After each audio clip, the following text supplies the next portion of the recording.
We want to welcome everybody to episode 33 of the Geek Salad Podcast. The Geeky Brother Winchester today are joined by Indra, and she's the creator of Gerd Clothing. Give it up for Gendra. Gendra, damn, man, I messed up. Come on, man. Come on, man. Gendra. Oh man. Her name, Indra. My name is Indra. The name of the brand is Gerd, Gerd. Today we're going to be talking about some of our favorite animated shows, plus a lot more. Stay tuned. La la la la la la la la la. That's right. So, all right, everybody. So far, 2021 started out kind of rocky coming from the pandemic. We're almost, hopefully, almost at the end of it. But there is a bright spot. So this year so far, we have tons of dope animated shows / movies that came out for the year so far. So I want to go down the list. And, I want everybody to pick like their favorite or what they're like, what they want to see for the rest of the year. So y'all ready? All right. Yep. I am going to show y'all, just a couple of things here that has came out of the year so far. But the first one that I want to start off with is, has anybody seen The Mitchells versus the Machines on Netflix? No, I have not seen that. Oh man, okay. Educate us, G. Okay. I'm trying to catch up on stuff. It's all good. So this movie was made by the same team that is Spider-Verse. So you can only imagine just the level of animation, the creativity behind it. So I'm going to share my screen with y'all so y'all can see what I'm talking about. All right. And is it showing up for y'all? Can y'all see it? Yeah, I can see it. Mm-hmm. Yep. All right. So I got the sound off because we don't want to get hit by any, sharing crap, whatever. But in just a moment, just take a look at, again, the level of animation for this movie right here. But pretty much the premise of the movie, imagine having your phone's AI like Siri. And then one day it starts to take a life of its own and it starts to enslave humans.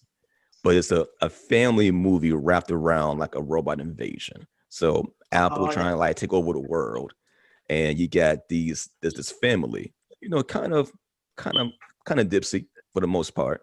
It's a feel good movie, you know what I'm saying? But what I truly love about this movie is just the detail, the animation.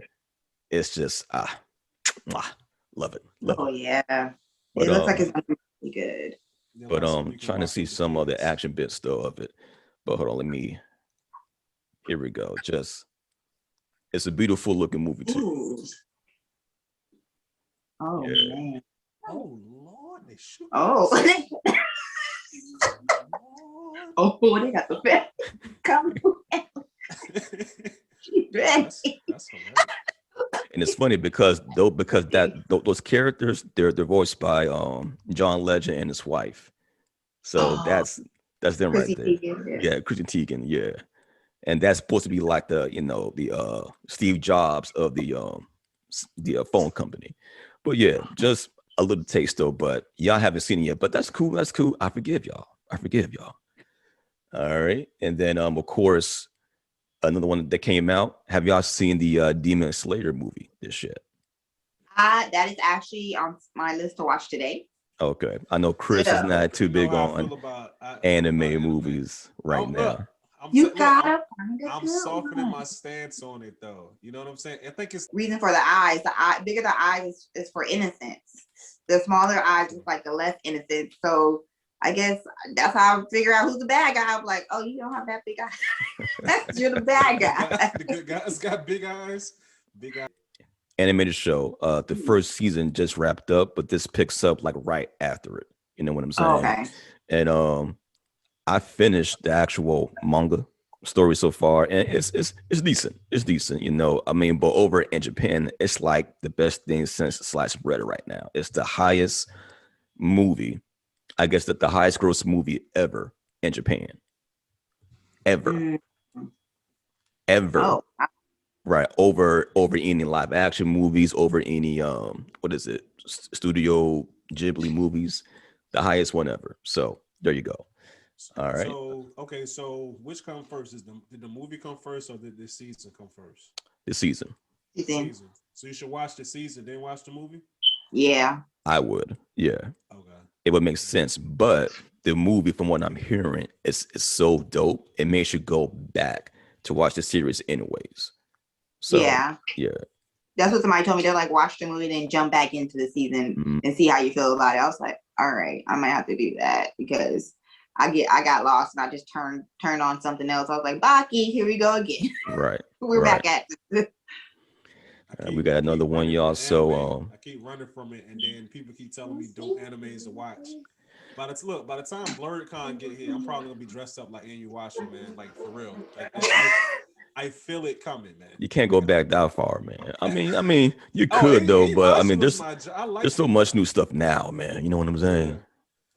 Don't be that dude. Don't be that dude, man. I'm trying to get it. Don't be the Goku cosplay. Dragon Ball Z is the best. Dragon Ball Z. Damn, man. Like really? All right. Next up, we got the final season of Attack on Titan. I know Chris is kind of excluded, but have you seen it so far? I haven't seen the final season. I've been watching. Okay. I've been catching up because I fell off because Attack on Titan's been out for a while. Yeah. And I started watching it when it first started coming out, the after animated, and I kind of fell back. I'm literally trying to catch up on all my stuff because school just started killing me. I was just like, I can't even watch TV. Work in school. I respect that. School, like that ain't no joke. I respect that. Well, to kind of give people a breakdown of the final season, so I guess without giving away spoilers, because I would hate to spoil this for you. But pretty much everything from the first 3 seasons or 4 seasons, I want to say, things have really come to a head where it truly is ending. The manga has been out for 10 years. That just ended, I want to say, a month or 2 ago. So they're trying to catch up with it. And this season, the animation changed because it went from one studio to another.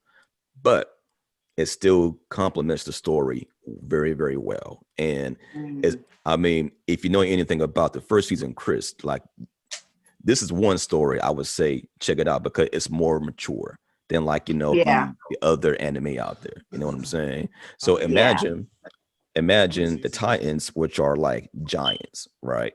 But they're kind of like Gundams, where somebody is inside of them, and it's like terrorizing, like a country for like hundreds of years.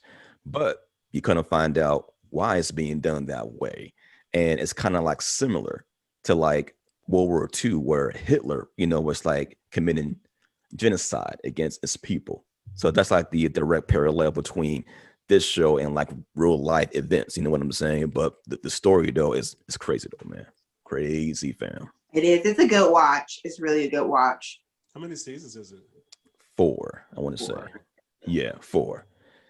All right. And then next up, we have Castlevania season 4. Has anybody seen this yet? First 3. I can jump in on that's this. On my list. It's on my list today. Okay. Getting through it. Okay. So I'm gonna play the trailer. But Chris, your take so far without giving anything away, man. Damn, I gotta be a spoiler-free take. Dope. You know what? I got a bigger appreciation for this season, and all the seasons have been like this. It feels weird saying it because it's animated, but it's still true. The cinematography is dope. Like the landscapes are very, very lush, very bright. The colors they use are dope. It's fun to watch. Like, it's nice to look at. You know what I'm saying? Mm-hmm. This season, I actually haven't finished it. I want to say I'm like maybe 5 episodes in. Okay. So I don't know how it's going to end, but this might end up being the best season. Okay. Oh, it's better than not last season. Was it the first season? The first season was dope. Short. It was short. It was like 4 episodes the first season. It was short. It's short, but it was dope, and it made you want more so much. Yep. You was like, okay, where's the next one? I was just like, oh, next one came out. I was right on it. I was like, they were like, oh, it came out today. I was like, I'm already on this. So it has a good storyline, and I love the storyline of Dracula, and to see them be able to extend it past just Dracula and bringing saying, okay, he has a son, how his son was created, and how he fell in love. He fell in love, and his disdain for humanity didn't just come from his arrogance. It came from how he watched, humanity treat each other. And he was like, you guys are so, and then seeing his son like be more like the mom when he kind of reverted and went back to the old Dracula, his son's like more like his mom, like, look, we're here for humanity. I'm gonna protect them. You're just gonna go against me. It's gonna have to happen. Yep. I'm gonna tell y'all, I watched this. I finished it. And I'm not gonna lie, like this last season, and this might be a hot take. It's, to me, it's on the same level as the final season of Breaking Bad. How everything is tied up. There were no loose ends. And the show, like, this last season, you could tell they spent every single cent until this last season. I mean, the action, the colors, the way they move. I mean, it is, to me, like art in its highest form of art. You know what I'm saying? And it's brutal. Like, people thought Invincible was brutal. This is pretty bad too. Yeah, Castlevania it's always been brutal, and it's always been kind of like where it has like a lot of adult scenes and like different things that touches on you. Like, oh man, but they make it look so beautiful. It's like you still watching. Yeah. It's like everything about that show. I love it. I was like, I like vampire stuff myself. Like one of my movies I did like was the Batman versus Dracula. That was a good movie for me. Okay. It was. I like that movie. Yeah. Yeah, it was a good movie because I was like, oh, Dracula's now the bad guy, and he even turned Joker out. Joker was his minion. I was like, you did that to Joker? Yeah, man. Dang, how Batman gonna beat you then? He barely even beats the Joker a couple times. So watching that one was pretty awesome. So I'm glad that they did a good job with this and was able to extend that story further past Dracula. Yeah, I think that's what I like about it too. Just the fact that, they really took the whole Castlevania game thing and then turned it. And to me, like, maybe kind of biased though, but whatever. Isaac is my favorite character. Like, in this season, he has some growth in it. Everybody in this show has some growth. There's a dope twist, which I won't review, and again, everything lands so perfectly. Like, this is the last season for the show, but they are going to do another series within the same universe, but it won't be this area at all anymore. Who will be? I would wonder who would be in that kind of spinoff of Castlevania. Right. Would they use Alejandra and Richard, or it was Cynthia? Like, who is the guy and the girl who are dating? Oh, I know who you're talking about, but Trevor. It's Trevor. It's Trevor. And, there's Simon. Cypher. Or right. Cypher. Yeah, they're those two, because I like Trevor. Trevor was, look, he's dope. I always like the guy who's not, he's like the anti-hero because he's kind of technically a hero, but he's such a mess up. Like, everybody's like, he ain't gonna do nothing. Mm-hmm. Like, he's over there drunk in the corner again. And he comes back and shines. It's a life lessons he learns, and it changes him, become, for him to live up to his potential that he needs to live up to. So right, I like that shit. I like Isaac too. Isaac's story was so interesting. It was kind of like sadness too, to see how his loyalty is so deep to somebody who's, I think the only person whose loyalty was as deep to him was Dracula. And you've seen that at the end when he was like, no, get out, I want you to live. I know I'm gonna die. And he was still like, nah, we're here together. It was like, he's together forever ever. Forever ever. I was like, oh, that's real loyalty. I was like, I feel it. I'm gonna die with you? Nah. Nah, he's like, I'm gonna get out of here. Dracula had to look at him like, dang, that's my real friend. I was like, yeah. To see all those people turn on him at that moment, and the one person who didn't turn on him was like, we're doing this together. And he just like, no, you're gonna live, and just sent him away somewhere. He was like, what's going on? I want to ask y'all, how do y'all feel about Carmilla and her ambition? I do not like Carmilla. I think I understand how she did it, but she kind of works in the way of how vampires are depicted. She uses manipulation.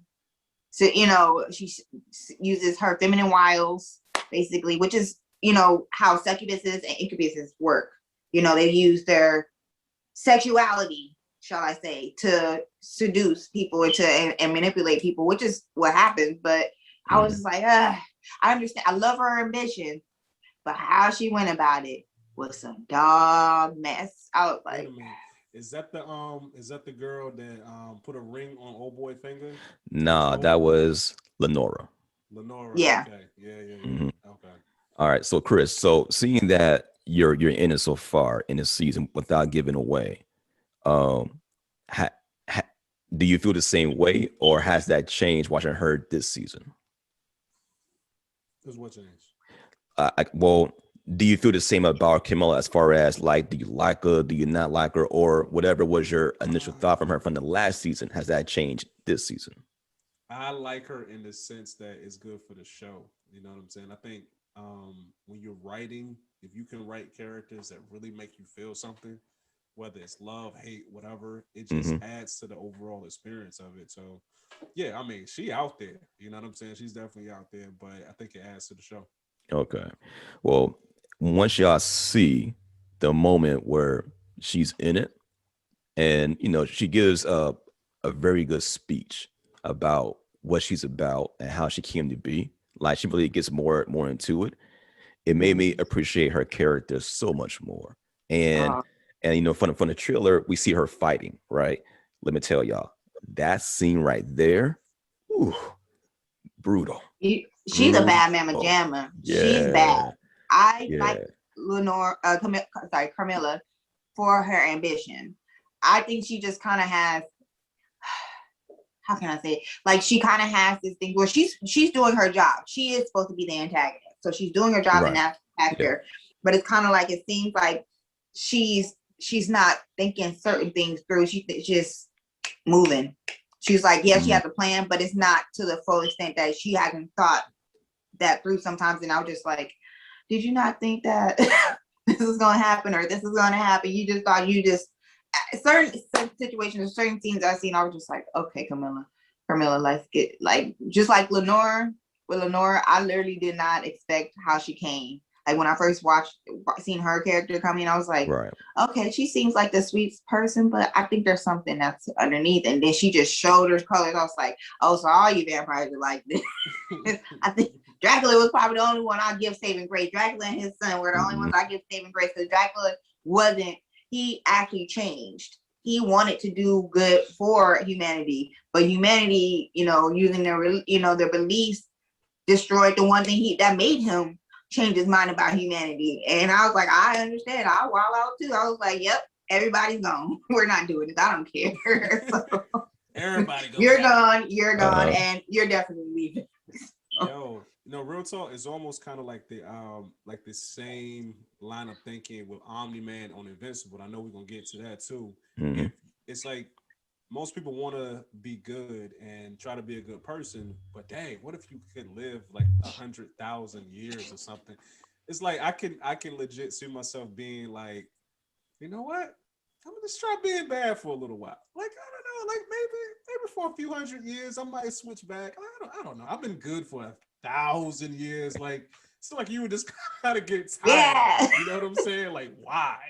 Like, life is too long just to be good. And then the Decepticons got like the best, like, the bad guys are always cooler. The Decepticons are the dopest toys. They got like the best vehicles and stuff.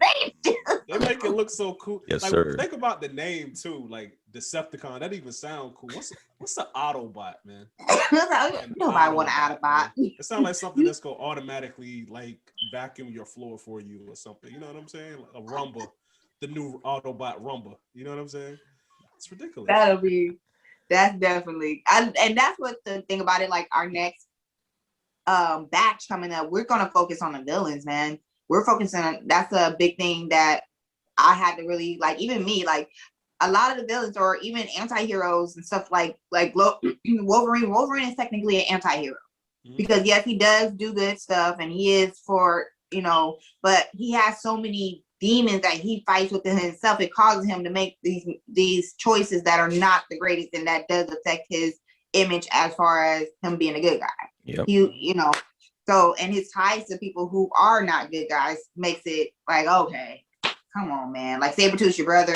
Really? Are we doing this? So I do like the bad guys because I feel at some point you have to see where their origins are. You know, it's like having a newborn baby. A newborn baby is a clean slate. What makes a newborn baby go one way or another, you know? And it's kind of like you have to looking at those origins is very interesting of the bad guys, because you just see all the pain and trauma. A lot of it is pain and trauma that causes them to be that way, or they're disdain for something because of the pain and trauma, and it causes them to be like, you know what, forget this, y'all. This is what y'all want. I'm giving it to you. So listen, you did the perfect segue for what we're going to talk about later with the Carnage trailer. So perfect. That's perfect right there. Perfect. Side note, y'all. Besides this, would y'all put this in your top 3 of best vampire movies or shows of all time? I would. I've seen some horrible vampire movies and shows, but I would put this in one of my top for that, because I love, like, if I'm at a point where I'm like, I'm craving for that new episode, that new season, I'm like, yeah, you got to go up there with me. You got to go up there. Okay. So I'm drawing a blank. Right. It's hard, right? That's what she said. Check it. I know, that's right. Blade to me, Blade 1 and Blade 2. Blade 3 was a disaster. Yeah. Yeah, we don't talk about that one. We don't talk about that. It's kind of hard. Blade, the animated series, really good. The anime joint. Okay. When did that come out? Years ago, man. Years ago. Was it any good? I can't remember. I liked it. I liked it. Netflix or something? Anything like that? It might be now. It might be. I know they brought back the X-Men and Wolverine anime on Netflix. But the Blade one, I'm not sure. You know, it's probably not. It's not there yet. Yeah. It's one of those underground animes you have to look for. I literally had to look for it, and I found it. I forgot what streaming service I was on when I found it, but I literally I watched that whole. I was like, what? You start seeing characters from like Marvel, other characters that you were like, oh, they coincided, they intersect. Like, what's going on? And it's like, and the story was just really interesting. I liked it. I think they did a pretty good job. Just like Spawn, the animated Spawn. Look, classic. I used to stay up late nights to watch it on HBO. It used to come on HBO, I think. Wait a minute. Wait. How old are you? Until you got my age. But the fact that I know that it came on HBO, you can tell around the age. I'm an 80s baby. Okay. So. I know. Okay, I thought she was a little bit younger than that. Okay. Oh no, I'm an 80s. So we were round about the same age. Yeah. So I was like, wait a minute, because I remember being true story, right? We stayed in an apartment when I was like 11, 12, and moms weren't paying for cable. She was like, you don't need no cable, boy. We got all these VHS tapes. That's how long ago this was. We got all these VHS tapes.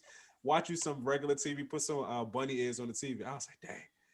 I, with my smart self and having all this free time because school was out and my mom's was at work, I got a ladder. I got up in the attic, and like all of the townhouses, apartments were connected at the top. So what I did, I ran a cable wire from there. I put a splitter on our neighbor's cable and had it come down to my room. So I had like HBO in my room, Cinemax, everything like that. And I don't know. You know what you just did? You created a skill that could have got you paid back. There's a lot of people who were like, hey, how that do it? You can't believe the side hustle. I'm like, look, what you try to say? You try to see what you want? You want the Spice Channel? You want the Spice Channel? You can see I give you full package, the whole look package. through the little squiggly lines and stuff. Oh, you know when it's the squiggly lines, you like, no, hey. Side note. Have you ever just been randomly turned out here? It used to be channel 99, right? So you would go there and it'll be scrambled out, but every once in a while, it'll come up. It would come clear, and I'm like, as a child, the Spice Channel, bro. Imagine being 12. I almost ain't making out my room a whole weekend, man. I almost died of dehydration. But that's neither here nor there. So look, I did that. I had HBO in my room, and I told my mom like a couple of weeks after I did it. I was like, "Mom, I got HBO in my room and everything. I got cable." She's like, "Boy, you don't know what you're talking about. You don't got nothing." She thinking I'm probably watching a show on ABC that used to be on HBO or something like that. Mhm. She come in my room, boy, how you do? Yo, the look on her face, bro. How the hell did you do this? Yo, well, there's a You will, know- there's a way, man. Mhm. I was just talking to somebody about that. I was like, I was a kid that stay up to like 6 o'clock in the morning because I had to get my Saturday morning cartoons in. And while I'm waiting for the Saturday morning cartoons to start, I'll watch stuff on like HBO, like Babar and stuff like that, like Oh, Madeline and stuff like that. You can Oh, I watch that hated stuff. Madeline. Oh, my man. God. Love Madeline. That girl was bad. She That's was going bad. back. It was That's bad. going back. It was so anti like superhero. Like you know me, like that's what I was into at that age. Like, you know, like He-Man and Ninja Turtles and all of this. And then it was like Madeline. And I would force myself to watch it sometimes just because it was the only cartoon that was on. You know? That's exactly Wasn't no why. Cartoon Network. You know what I'm saying? Wasn't no Cartoon Network. Oh, Kids yeah, like Madeline that. used to kill me. And I used to watch Scooby-Doo and then go down the line. I'm like, all right, Oh, got my man. third bowl number 4. Gotta get your cereal. Gotta get your Yep. cereal. Mhm. Yes, sir. Oh man, you know what? Kids these days don't, man. They can't enjoy that right now. You know, just because my son, he's 10, but he's on YouTube so much, so they don't get the enjoyment of like, my favorite show is coming on Saturday morning. I'm just want to stay in my room and watch this all morning long. I was like, well, I'll just go and I'll just watch whatever. You know what I'm saying? I'm like, man, y'all don't know. Y'all just don't Kids know. Love, remember Yeah, Kids it's just Love? the excitement, knowing you Mhm. gotta, set your alarm. 3 o'clock, I'm up. That's when I'm getting it Yeah. going. For me, it would stay up the whole time from nighttime till about 6, 7, 8 o'clock. See, you Okay. a good one, man. I couldn't hang when I was little. I couldn't hang like that. I like maybe staying up to 11 was crazy for me. I try to stay up and then just be out cold. I got a kid now. He's just like me. He's a big geeky nerd, and he was like, "Look, I done got everything downloaded. I'm ready to go." I was like, "Go ahead." And Good then kid. I wake up like 2 o'clock in the morning, go get something to drink. I'm like, "What are you still doing up?" He said, "I'm just on season 2. I'm trying to catch up." So It's so like, much. It's so dope. much content now, man. So It's much. content. I remember. Let me ask y'all this before we go on to the next thing, because now with it being so much content, I think that people's answers to the question I'm about to ask y'all is different now than it was, say, 10 or 15 years ago. Now, is there an amount of money I could pay you now for you to never, for the rest of your life, never watch television, never watch anything on your phone, never have any form of electronic entertainment? Is there an amount of money I could pay you? Mm. we were Ooh. the generation of TV. Mhm. That's hard. Right. We were the generation that when stuff just started coming out, whether it was TGIF, y'all remember that? Yeah. Dinosaurs and stuff. Dinosaurs. Yeah. Everything had a jingle too. It was a jingle. Right. Yes, and stuff like that. So it would be hard to say yes, I can. I do love reading books. I'll get a good book me and I too. won't care about nothing else. Okay. But it'd be hard to give a yes on that because It would be hard for me too, because I think about it. If that was the case, right? That would mean we would not have seen or witnessed just the joy of watching the first Avengers movie to Infinity War and Endgame. Like things that we have read from young, and then we're seeing it on the big screen, and it was done perfectly. We wouldn't be able to see Invincible and how big that turned out. We wouldn't be able to enjoy everything else from our age being done so much better, like 10, 15 years later.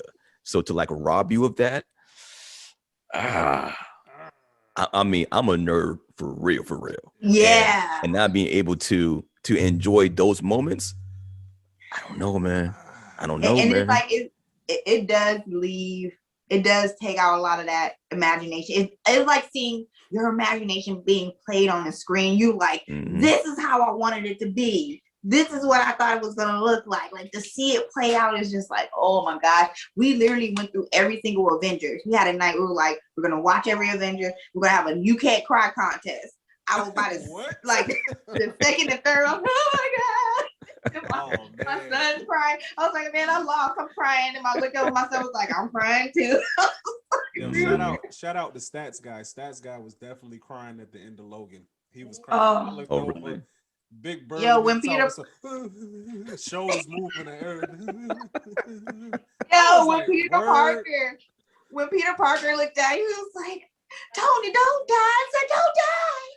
Oh man, yeah, that was sad. No, I teared up. I'm trying to think where did I tear it up in this Avenger movies?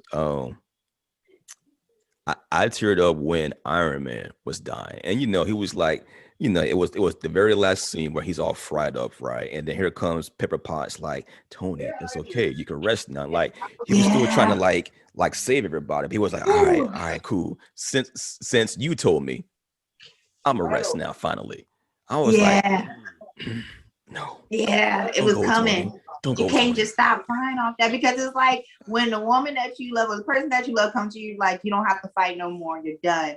You did what you're supposed to do. You can rest your body, because he's been the whole entire time. He's been like just fighting, creating new weaponry, creating new machinery, updating his suits to be better and more efficient, and all that work it wasn't for naught. Now you can rest, and this is the moment he rests. And I was just like, he finds out he had a baby. He gotta go now.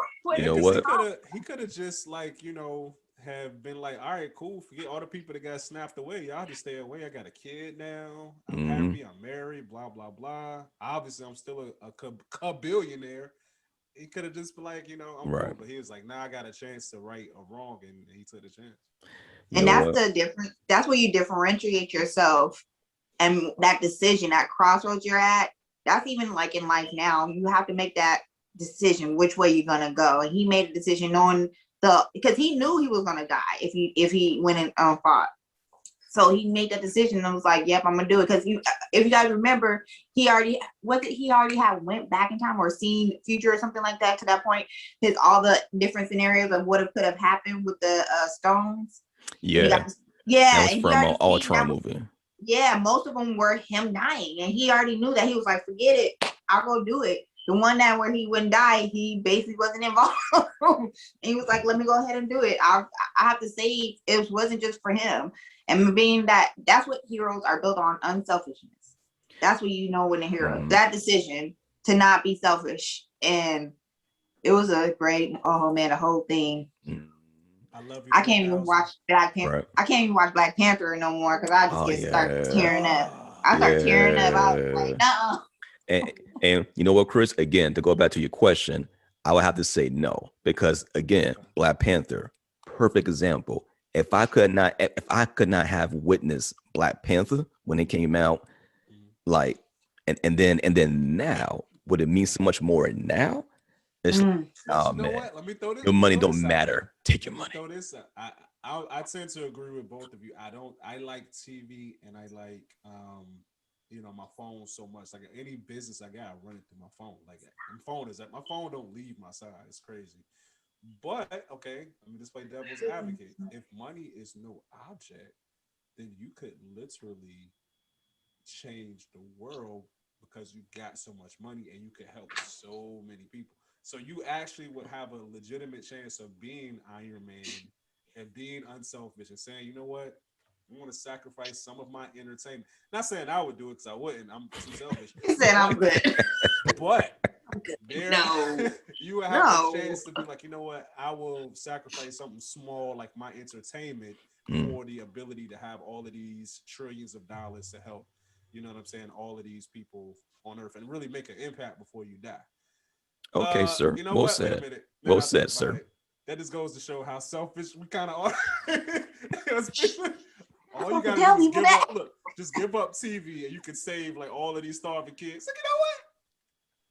No. Kids though. You know what I'm saying? Like, I need this. We are so selfish, man.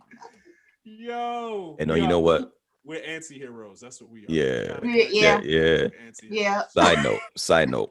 Now that we're talking about Iron Man and Endgame, one last thing. But would have made the movie 5,000 times better is if Tony somehow once more got all of his armor suits to join in the fight. Tell me that would be crazy. Yeah. Just to see him just right. Like, that would be crazy. But that's all. Go. I wouldn't be surprised. I would love that. You know what though? It's just I heard they were talking about making the next Iron Man movie being with Don Cheadle and how that would look because of the Falcon and the Winter Soldier, right? And how Ahoy became the new Captain America. But I think that would be good because he already was set. Don Cheadle his character already was set up to do that, to take over. So why wouldn't you just go ahead and just transition over? What would be the difference? He already has the same technology. He worked closely with Tony. He has the understanding and ability to use the suit. He already has his own suit. Him transitioning to Tony's suit would be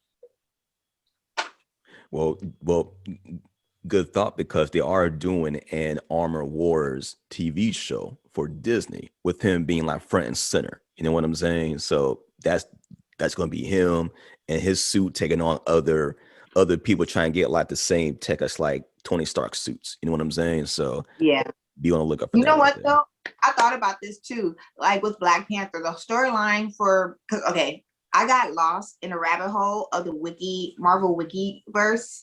I was there for 4 hours. I couldn't get out. I was gone. I was like, okay. Yeah. So it's a lot. 4 hours in the Marvel. There's so many storylines. So looking at the storyline with the one that's normally known with Black Panther is that he does get with Storm. Yeah. And being that, how can you do that now? Because it's the original Black Panther that gets with Storm. It's not anybody who came after him, because who came after him was his sister in the storyline. Right. And it's like, dang, now we can't do that. We can't explore that. We can't explore this. We can't explore that. I was like so sad. I was like, man. I wonder one day the next Black Panther, are they going to give it to his sister off rip, or are they going to have somebody else, not necessarily play T'Challa, but play somebody else who would take up the mantle as Black Panther? Right. They were in talks. They were in talks of having Michael B. Jordan Killmonger become the new Black Panther. I was like, but if you follow the storyline, it's his sister who takes over for him. Right. And that's what it is. So I was like, I hope they do follow the storyline, because the actress who plays the sister is hilarious. Yeah, she's dope. I like her. She is hilarious. I love her. I cry every time she just gives a smart, snarky response to anything he has to say. She's like, all right, whatever, get out my face. I got this. To this day, when she said, you're a colonizer, I'm like, yo, I had never heard it said like that before, ever. I'm like, yo, I'm taking that. Colonizer. Look, I was looking for tickets to Wakanda. When do they fly out to Wakanda? Hey, I need to go. This is where I'm supposed to be at. Exactly. Oh my God. I wish there was a real place so bad. But you know what, though? You know what? It's funny because I'm thinking back, because I'm in VA, and in 4th grade out here is when you learn state history, Virginia history. And you always learn about the colonies and colonizers, and how when we was in elementary school, colonizer wasn't a bad word, or colonies, you know what I'm saying? It was just something, they just came over here, right? And they built fires and built forts, and everything was great. Like, nah, they was raping and murdering and pillaging, bringing sickness. Yep. Yeah, there was so many things about that. You know what I do love? American Gods, and I'm so sad that they did not bring a Nazi. I'm mad they didn't bring a Nazi back. Everybody's mad. Everybody's mad. I haven't even watched Orlando because of that. Come back. And it was sad because he was the most riveting part of that whole thing. When he sat there on the voyage boat with the others, with the slaves, it was just telling them, you know what, forget that, rise up. And he was like, yeah. And he's giving his whole speech. It was just like, every time he gave a speech, it just like sank in my soul. I was like, yeah, this is what's needed. And then now, like with American Gods, I know they were like, okay, they made the character racially ambiguous, because you don't know exactly what, you can guess but it's not known. But I think it was a missing part because but now they're going to the part like Bilquis and her story and Oricians, which I love their story too, because if you look in their story, it's basically looks like it's awesome. Just talking about the water goddess, the water goddess is the fire, all that stuff. Man, I was just like, I went to look up my Orisha. They were like, yeah, you can find your Orisha parent. I was like, let me see what my Orisha parent is. I was like, oh, it's Shango. Oh, that explains a lot. Why you say it like that? I was like, it explains a lot because my name came from India, and it's the god of war and fire. Okay. And I have a male name, and I was like, so my Orisha parent is a fire god and a war god, and my name is named after a fire, war, and war. They telling me something. So I was like, okay, universe, I hear you. I gotta catch up on it though. I gotta catch up on. It's good. It's good. Yeah. Look, I tell people, I was like, do you really want the goddess to come out? Nope. We're not dead. Do you know? Do you really want that person to come out? I can't control that part. Speaking of fire, J. Cole album is dope. Well, hold on. I know you got. Before we get there, y'all, but I got just a couple more slides. I promise. All right. So on the other end, we're going with the comedy. So have y'all seen Solar Opposites yet on Hulu? No. Is it good? Yeah. So this is the show that was created by the guy that voices Rick and Morty, right? So y'all can see the artwork here. It's kind of similar, and the comedy is really kind of like Rick and Morty as well, but this show right here is hilarious. I'm telling you. I love to be an avid lover of Rick and Morty. I identify with Rick so much, but this will be something I'm gonna have to see now. I got a list going. I'm gonna be in my room all day. All right, what else do I have here, y'all? So, and then of course we have the Granddaddy. Trauma. One of the best shows of this year.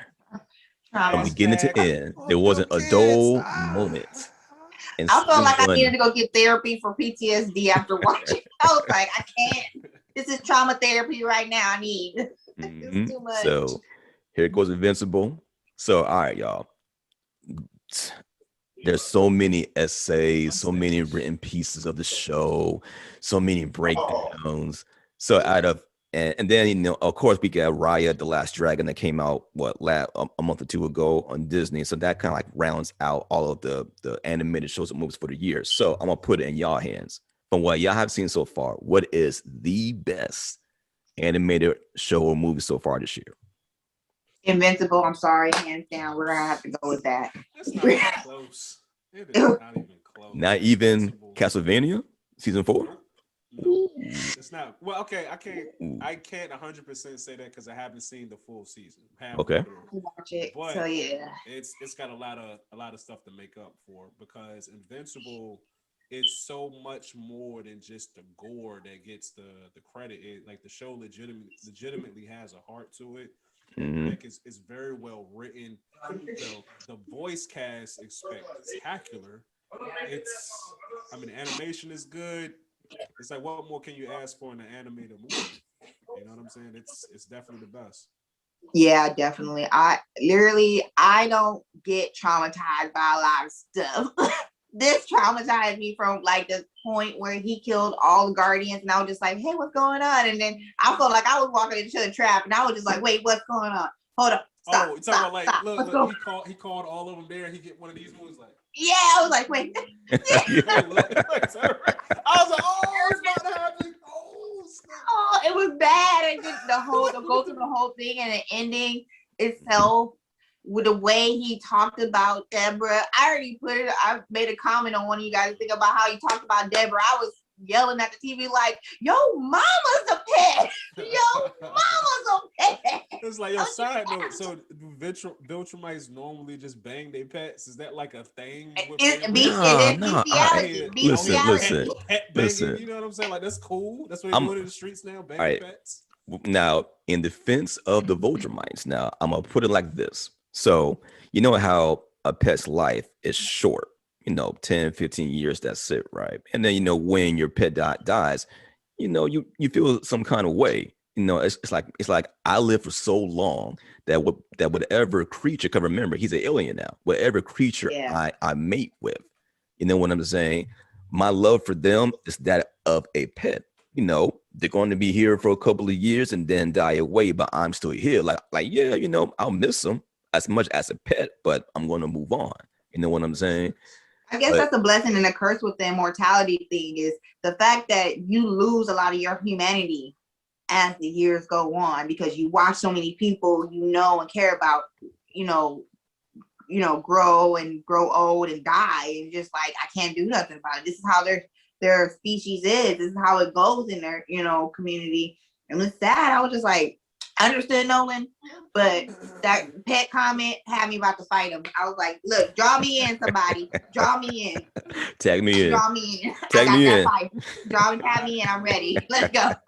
Yo, then I got mad at Deborah, like, Deborah, you gonna wish for him to come back? You gonna hope he comes back? He called you a pet. You call your name Fido, then you Fido. She's still gonna let him smash. She's still gonna let him go. She gonna let him I'm just like, 25 years. He wasn't always a homicidal maniac alien. But I love him. I love him. They love a bad guy, man. They always love him. Yeah, he tried to kill the whole humanity if we didn't join his crew. But I love him. Y'all don't know him like I know him. Yeah, it's that mean, like, yeah, that's my man. That's I love him. That's the epitome of toxicity. Like, you don't know him like I know him. Okay. Right. Okay. You don't know him like I know him. He loves me. Yo, you stupid. Like, look, everybody has been that person that girl has talked to. Like, yeah, we still. Like, wait, didn't y'all just get in a knife fight last week? Like, Weren't you just burning his clothes the other day? Okay, all right, I'm done with that. I was using the microwave too loud. I'll be doing stuff. We're not perfect. It gives you what's love got to do with the tease? You like side note. Never seen it. Never seen what's love got to do with it? Damn. What's love got Damn. No. All right, listen, we're gonna stop the show now. Go watch this movie ASAP, fam. Okay, see, this is what happened though. It came out when I was young, and I actually wanted to go see it. My mom and my aunts were going to the movies to see it, and I was like, yo, can I come? I want to go see it too. They was like, boy, no, you gotta like play with your Legos and chill out. I was like, So I never get to see it. And then you know how it is, it's like when you're an adult, like you can watch it, but you gotta go find it. That never happened. Look, I know every dance step. From that movie. I was saying, look, I would just start moving. I was like, I know what my cues are. A step, A count. Let's go. 5, 6, 7, 8. 7, 8. I was like, woo, let's go. Check it though. I was actually thinking about it yesterday. Is that Ike Turner meme like the most famous meme? The joint where he's looking back. It's one of them. Eyes? Yeah, it's gotta be top 5. Yo, Lawrence Fishburne played that role so menacingly, man. I mean, it was so bad. Oof. Everybody hated him. Yeah, because he's a great actor. Like, yes, they were like, no, I ain't serving you. Like, sir, my name is Lawrence. Larry. Let it go. Not that Larry Fishburne. Right. But I guess to kind of end it off this note for this little segment here, but yeah, I think the last 2 episodes of Invincible is probably some of the best written best episodes period ever. Because episode 7 was like a chase scene. You know what I'm saying? Where you get Omni-Man trying to reach his son, and then the whole time the government trying to throw everything at him. And then part 2 of the same storyline, okay, he meets his son, but now he's trying to convince him and then beat the sense into him to like, hey, join your pops in world invasion. It's good. That's Ike. That's Ike. You can't tell me that's not Ike. That's Ike. You gonna beat the senses of somebody. That's like what Ike beat Tina and was like, you die, I'm gonna kill you. I was like, what? I was like, that's some Ike Turner vibes. And I just felt bad. I feel like Mark, or I feel like if the son doesn't get up and wait for his dad at the corner of the galaxy, like I'm ready for that smoke, he ain't really doing it. Like I'm ready for the smoke for my mama, for humanity, for me. You almost tried to kill me. Do you remember that? Like wait for all the smoke. And for the black guy I was trying to save, and crunch his head in front of me. The meme for that was epic. The meme for that. They literally, what song did they play? It's that Faith Evans joint. It's Faith Evans, and it got Twista in it too. He didn't make it. I was rooting. He was like, oh, thank you for saving my life. I thought I was gonna almost die. I was like, as soon as he said that, I was like, nope, this is a Robert Kirkman program. This dude is gonna die. He gonna die. He gonna die. He gonna die immediately. And then once more, like, how often do we get a superhero movie or show where they do so much collateral damage that you actually see and feel the collateral damage, and it affects that hero immediately? You know what I'm saying? Like Mark was trying his best to save people. He was trying to save the family, the kids. He didn't want to kill the people on the subway. Yo, I saw a meme where it was like, "Hey, Dad, you hungry?" Like, yeah, son, what you want? Subway? I'm like, yo, man, that's not right. That's not right, man. Subway. That was sandwich, horrible. Because the fact of him trying to save the lady and his daughter, and he just had the arm, I was like, man. You're right. You never see that part of being a hero. You know what I'm saying? Like, think about Batman, not Batman versus Superman, but Batman versus Superman, right? Yeah. That too. Yeah. That was in it. That was kind of Batman's main motivation for hating Superman. But even going back to Man of Steel, when Zod and Superman is pushing each other through buildings, ain't no way people not getting murdered. You know what I'm saying? It's no way. The collateral damage will be astronomical. You know what I'm saying? I think that's why I don't like Superman, because it's like that lack of thinking about the people. Yeah, you look good saving from some alien, but how much are aliens coming to the planet, and how many people die every time you're fighting somebody? Yes, there's already people who are going to die because of the fact that when they came, they're coming. Most time when there's an alien invasion, they're coming to take over the planet or take some kind of resource from the planet that they need, and they don't care about the people who are there. But for you as a person, like, even I agree with Nolan, he's like, you gotta protect the people while you're fighting. You basically cannot create this much damage. The whole purpose of you being a hero is to protect the people. If there's a bunch of people dying in the process of you trying to protect them, then you've lost the whole purpose of doing what you're doing. And I was like, that's why I didn't like, it just was that lack of thinking. Like, that's why I like Batman, because Batman was like, look, I'm not trying to, he didn't kill Joker. He had chances to kill the Joker. He wouldn't even kill the Joker. And I was like, see, everybody had problems with Batman, but Superman over here doing some dumb stuff. I was like, but we ain't saying nothing about it? Okay. All right. How many people burying their family today? Okay. All right. We're not talking about it. Mark is my guy, but you know what? He deserved that ass whooping at the end. I'm Team Omni-Man. Let me tell you why I'm Team Omni-Man. I'm playing football with my kids. I have a 13-year-old and 11-year-old. They're my two oldest anyway. We playing football. We got a brand new football, and they're getting bigger now. So I'm like, all right, when you throw the football, like put a little pepper on it. You know what I'm saying? You can throw it a little harder now. My 13-year-old threw the football, and this is how my pinky is now. Ooh. I'm not doing that to my pinky. It's just like that. It's not broken. It doesn't hurt at all, but I cannot straighten it out at all. It's like so forget the you can't do this. Yeah, that's so okay, it should be like this, and that's how it's just like, at least it's not the other way. But anyway, forget them kids, man. Beat your kids. I don't care. Forget Team Nolan, man. Team Omni, man. You like them kids. Get the kids, man. F them kids, man. Think, Mark. And the meme.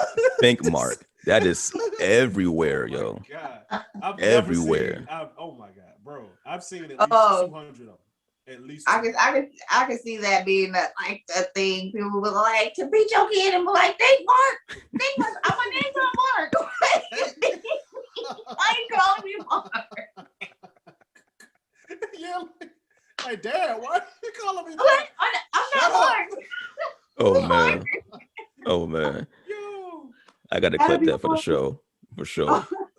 Oh man. All right. So I guess okay. So we don't want to spend some time on this, but so clearly I think it's unanimous that season 1 of Invincible was probably the best of the year. But still, I want y'all to finish Castlevania season 4, Yeah. and then let me know after if y'all change your stance or whatever. But now we are going to go dip into the other side of what of things to come. So recently, the Carnage, Venom 2 trailer just came out recently, and it's called Let There Be Carnage. So we're going to take a quick look at it, and I want y'all to let our people know: are y'all going to watch it? Is there any high expectations? Yada yada. So pretty much, I think it's cool that Venom is like totally in sync now with Eddie Brock, and like the first scene where they're like cooking breakfast, whatever. But have y'all seen the trailer? What are your thoughts? Okay. I had a very unpopular opinion because I went into the first Venom with a different mindset. I already had a feeling it was going to be not up to par to what the whole storyline for Venom is, like the whole like intensity of Venom. So I was like, okay, it's kind of like how I went to Aquaman. I was like, all right, it might not be good, but look, I'm a Marvel kid over a DC kid, so let me try it. And I went into it and I liked it better than I thought it was. Actually, I wasn't like raving about it, but it was for me not to have low expectation. It was, so I'm going to go into the movie like that with this one. Okay. Because everybody raved about Batman versus Superman and I did not like it. Yeah, same thing here. Yeah. I was like, you guys raved about this and I didn't like it, but everybody talked trash about Venom and it wasn't that bad. It wasn't, they could have done, of course they could have done better, but Venom is a complicated, like he kind of is an anti-hero because he has to become a hero at that point when the other symbiotes come down and are trying to destroy. He's like, hold on, I done made a house here, home here. You're not messing up the home because you ain't gonna be cleaning it up. We're not doing this. I only have one of me here. So how do you feel about Woody Harrelson playing Cassidy as Carnage? Woody Harrelson is good at being bad. If you watch, what's the movie he did with that one lady, where they were both serial killers? Oh, you're talking about The Real Killers or something Killers? Natural Born That's Killers. it. Yeah, that's it. And he was good at being bad. And I think he might do better than what we expect. I think people just need to go into it with low expectations. Like, I just want to watch it because I'm still, if you're a Marvel person like I am, you're still going to try to support. And I just went into it and I like Venom and I'm just like, it wasn't as bad as I thought it was going to be, but I'm going to go into it like this. Kind of like you, I was in the same boat because I was like trashing the movie because I remember like it took them like no time to even shoot the movie.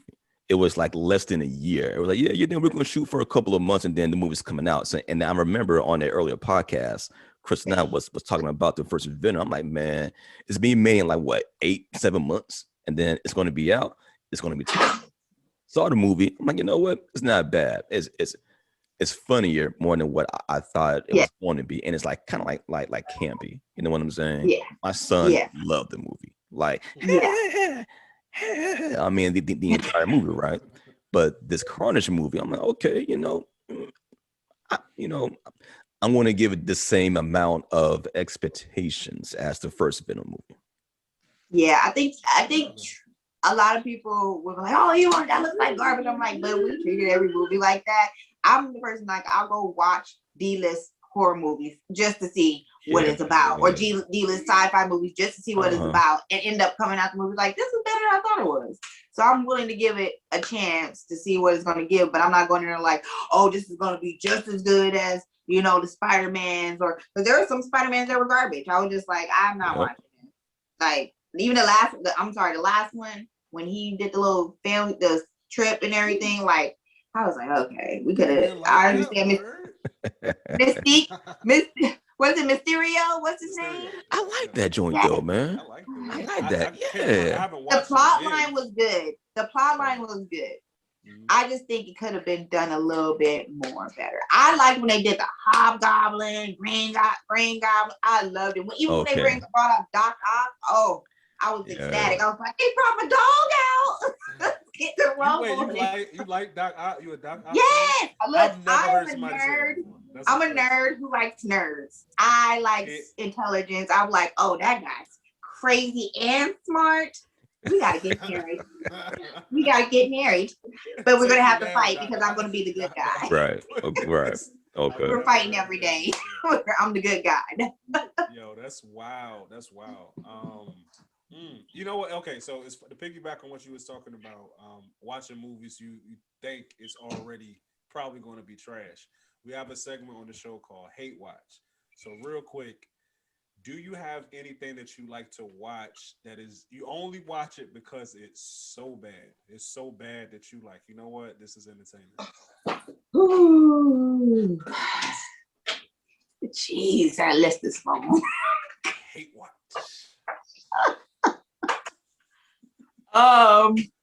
Gosh. Think. You know what? Probably the older movies of like scary. You talking about anime wise, comic wise? Just anything. Okay, so the more recent scary movies, the ones where like I think it's like 4 or 5 when they started going. That was garbage, but I still the Wayans brother movies. Yes. Okay. The last one was like garbage, but I still will watch it. I don't know why. like when movies started doing like Annabelle, that movie was garbage. I thought it was gonna be better. The prequel I thought was gonna be better. The third Conjuring I thought was gonna be better.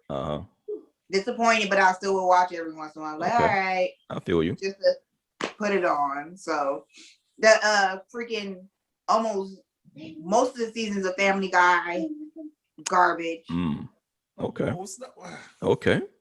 Most seasons of Family Guy garbage. Just they tried too hard, and I couldn't. Yeah, they be stretching. I ain't gonna front. They stretch it. Like that's why I like what's it called? Not Family Guy. American Dad. Yeah. Look, my favorite character was Steve. I was like, when Steve started singing he was like singing Bobby Brown and something. He was singing somebody else. He was like, my body. Oh, I was like, go, Wild Girl. Like, they will do that sometimes. Can we get him over here? What's his name? I need to call him because he can be my new baby daddy. I like him. But Steve, those kind of characters, they don't try as hard.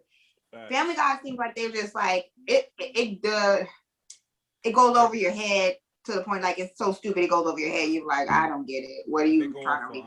For shock value a lot. Yeah. And I'm not a shock value. I'm a subtle. That's why I like Rick and Morty. Like somebody made a joke about it, like Rick and Morty being one of those shows. Oh, if you're super smart, they make super smart, stupid jokes or something. I was like, no, but if you look at Rick and Morty, just to watch him be tortured by being so smart.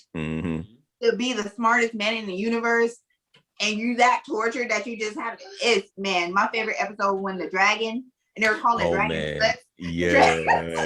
That was a wild episode too right there. Wait, I was confused because and then they started drinking. They were like Percocet. Mom's like, what? He was like, you know what I got? I got the vinyl of Future mascot. Oh my, they got it in vinyl. I want to go party with them.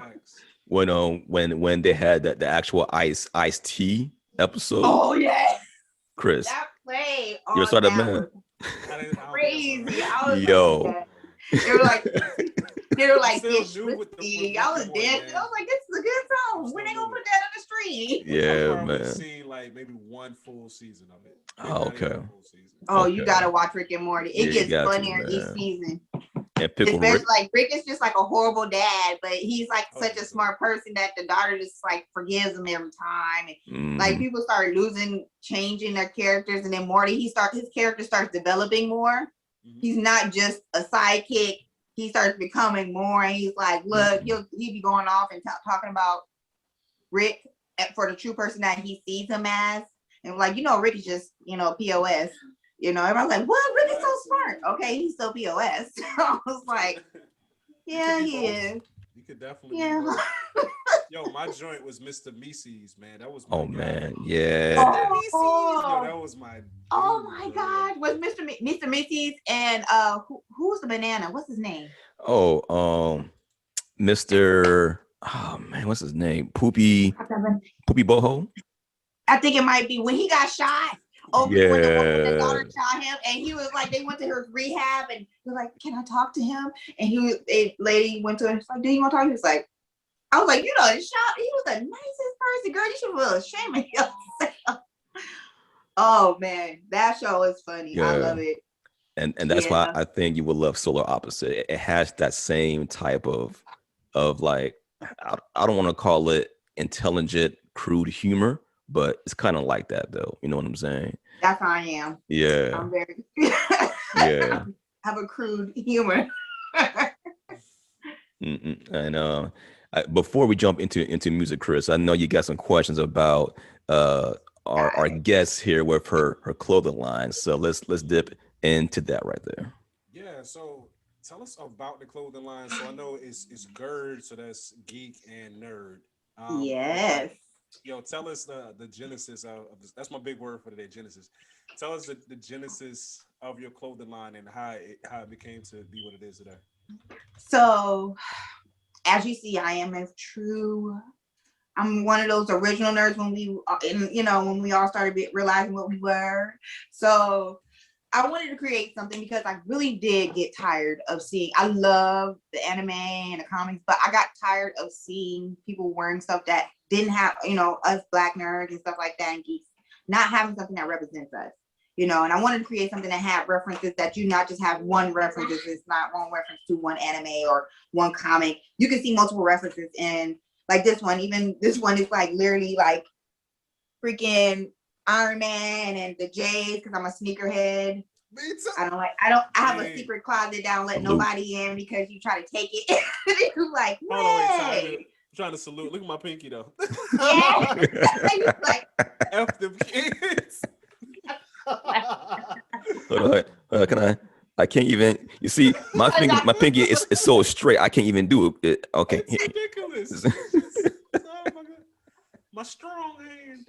Oh, bad, but that is my thing. I kind of wanted to give us representation, and that's a big thing because I see there's more and more. I can say me myself, I created some Black nerds myself because my younger siblings, they see me and they're like, "Oh, what's that? If you're interested, I'll show you about the anime." They got into it deep, so it's just kind of something I wanted to create that was still trendy, that was still fly, that was still something that's just us and that derived within our culture.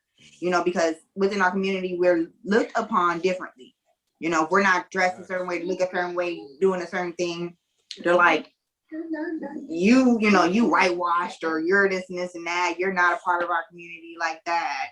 But I'm like, yes, I am. I still like trap music. We were just talking about it. I still like the same things. I just am a nerd. I am into those things and a geek. I am into those things, and both these kind of coincide in each other's realm. I feel, you can find attributes of a geek and a nerd, and vice versa.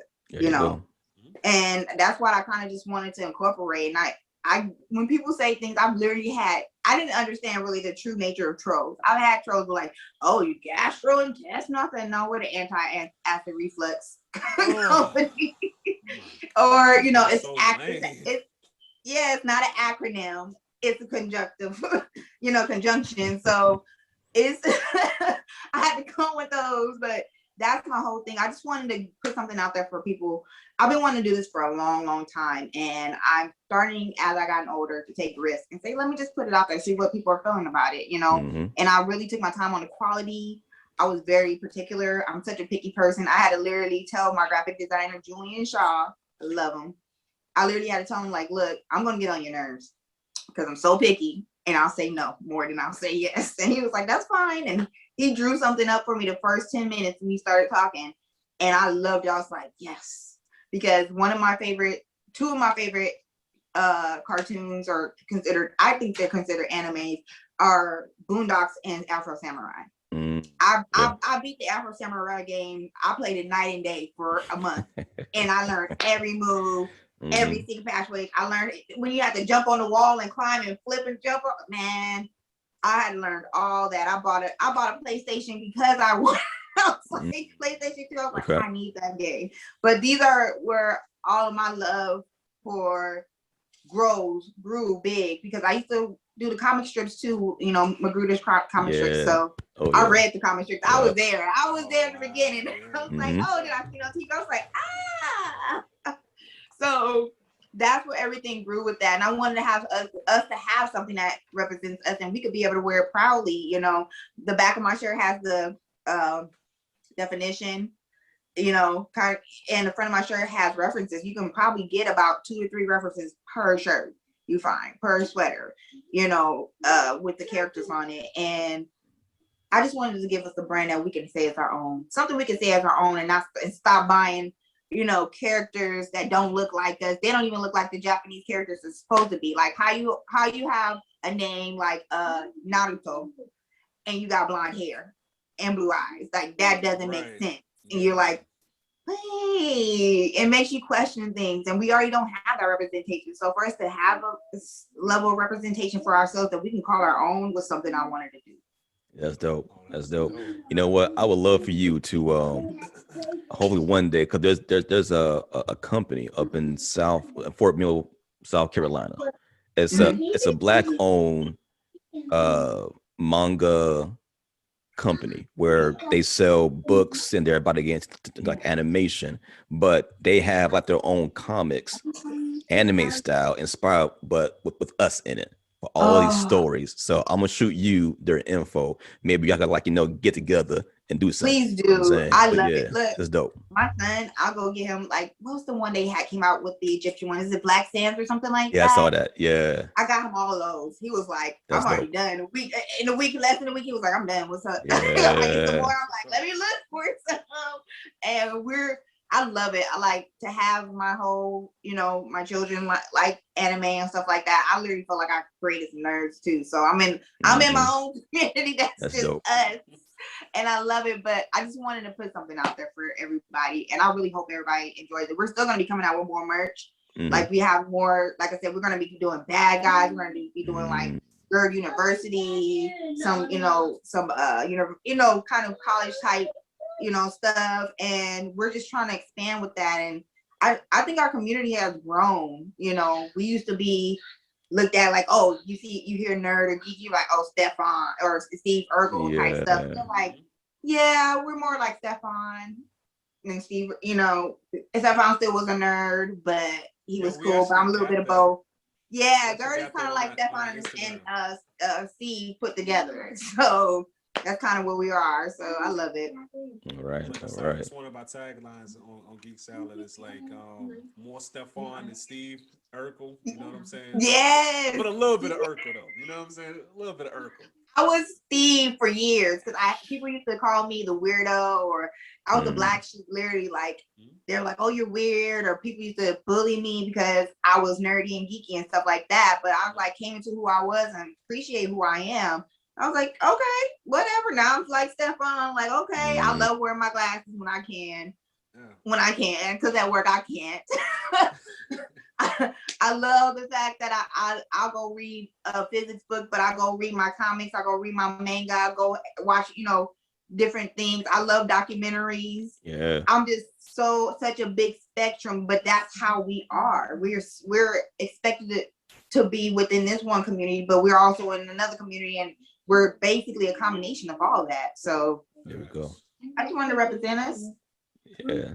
That's all we need, man. We need more of this, you know, more collaboration, more like minds just getting out there and, you know, doing a thing. And because like kind of like you, for me, I was deep into comics, all that geek stuff, right? But at some point I thought, oh man, I'm not cool anymore. So I left it alone for like 10, 15 years. And then no lie, Invincible brought me back brought me back into reading comics again, and then like getting deeper into my geek side again. And then I felt comfortable, like, you know what, this is who I am. You know what I'm saying? I'm not going to shield from it. I mean, run away from it anymore. this is what I am, hands down. So you know what? And I love the fact that my mom, she used to always say, you know, I used to remember times I used to run and crying because they're like, somebody made fun of me and this and that. They're like, call me ugly, big nose, geek, nerd, you know, this and that. Yeah, I was a nerd. I was a geek. You know, I had a high IQ. That's what it was. You know, I was smart. I played basketball. Did all this first 365 days out the year. My mom's like, do you see how incredible of a person you are? Don't let nobody tell you who you are. You know who you are. Live in it. Love it. Cultivate it. That's right. You know, cultivate to a you know, bigger part of yourself. And that's kind of what I did. And I've always been that person that's taken steps that's not expected. Me being an electrician, nobody, I can't say I see anybody that looks like me in that. Nobody. I even looked in the United States. There's maybe 5 Black female electricians in the United States. That's crazy right there. That's really crazy. Yeah, and I've gone out there, built cranes. I can walk past things I've already built and done, and it's just so much. I literally used to do research on cancer. Like I wanted to be a biomedical and a geneticist. I was going to school to be a chemist and a biogeneticist. And I decided, I want to go work with my hands. And my parents were mad. They were like, okay, you're going to be quitting this in about a year. So I was like, no, I'm not. 5 years later, I'm done. There you go. Like, okay. But just taking that leap and just appreciating who you are, you know, we have such a deep level of complexity, and it's a good thing. We're so complex of a subculture, you know, of people. And I just like that we're all different. You never see one, you know, Gerd that looks the same. You know, you never see one. You may see a cosplayer who looks different than the, you know, manga creator. It's just seeing it grow and build is beautiful, man. I'm just like, I love being the blurred and the Gerd and the geek. I love it. Yeah. Yo, shoot, let me plug our other page. We have a page called Fly as a Blurred. So on the regular Geek Salad Instagram, we talk more comic books, movies, TV shows. On the Fly as a Blurred page, it's more art, music, and sometimes sneakers too. Because we big sneakerheads as well. Oh, I just went and found a pair of Sweater 7. What you get? I got a pair of Sweater 7. Oh, okay. $30. You know how much they cost now? How much? They're about $600. Sheesh. I got a pair of Irises. I got a pair. Look, when I say I'm a sneakerhead, I am a sneakerhead, and I'm picky. I got a bunch of. I'm wearing a pair of retros right now. Nice. Pair of retros right now. Yeah. So me and G have had this conversation to the team. A couple of times. It's crazy. I'm so mad. Go ahead. Go ahead. Oh yeah, no, I love it. I'm just like to the T. Like when I go out, I'm like, man, let me see what sneakers I'm gonna wear. Then literally the one of the shirts, the sweatshirts I got, which one? It's the one with the Kira on it. The girl with the Kira motorcycle in the background, and she's holding a Dragon Ball. Okay, gotcha. Okay, yeah, so the shoes she has on, I got stuff in my closet too. I almost wore it yesterday. I was like, no. So I'm gonna have to bring back like a segment on sneakers, man. Cause sneakerhead. Look, I'll sit in my closet and let y'all see it. Like, I want to see that. I know. All right. The problem, you know what the problem being a sneakerhead is? Like, it can legit become a problem. Like, you know what I'm saying? I had to stop. Yes, I had to stop myself. I could be investing this money into some stocks or something, but some new J's came out. Yeah, I'm lucky because I wear a small size. I wear like a 7.5. All right, so this interview is over. Yeah, cheating. I call that cheating, man. Thank you for being on. Cheating. $30. Pair of Sweater 7s. I was like, $30. That's crazy. Wow. It's funny because I slept on the Sweater 7s when they came out, but then after like a year or two, this dude at my job brought out like a fresh pair that he was wearing. I was like, dang, them joints is kind of tough, man. And of course, couldn't find them. I remember they was just sitting. They came out and they was sitting on the shelves in the store. Crazy. Nobody wanted them, and I'm that kind of person. Like I'll get something that I'm not kind of picky. I'm picky. I'll see something I'm like, oh, I like those. Yeah. Okay, they're like, oh, I don't like them. Then you see everybody's wearing them, and now they're like $700-800, and I'm like, I just paid like I don't even want to tell you because they be mad. Like, I can't wear ones. My feet is too wide for ones. I love ones. I can't wear. What you do, you get a size. What I realized, I got wide that feet too. I get a half size bigger or a size bigger because usually Jordans depends on what shoe you get. You either have to. Some of them will go half sizes.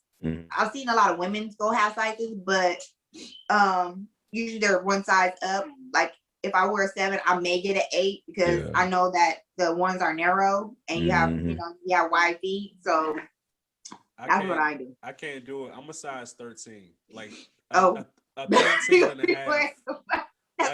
My little brother. My little brother. Roger Rabbit feet.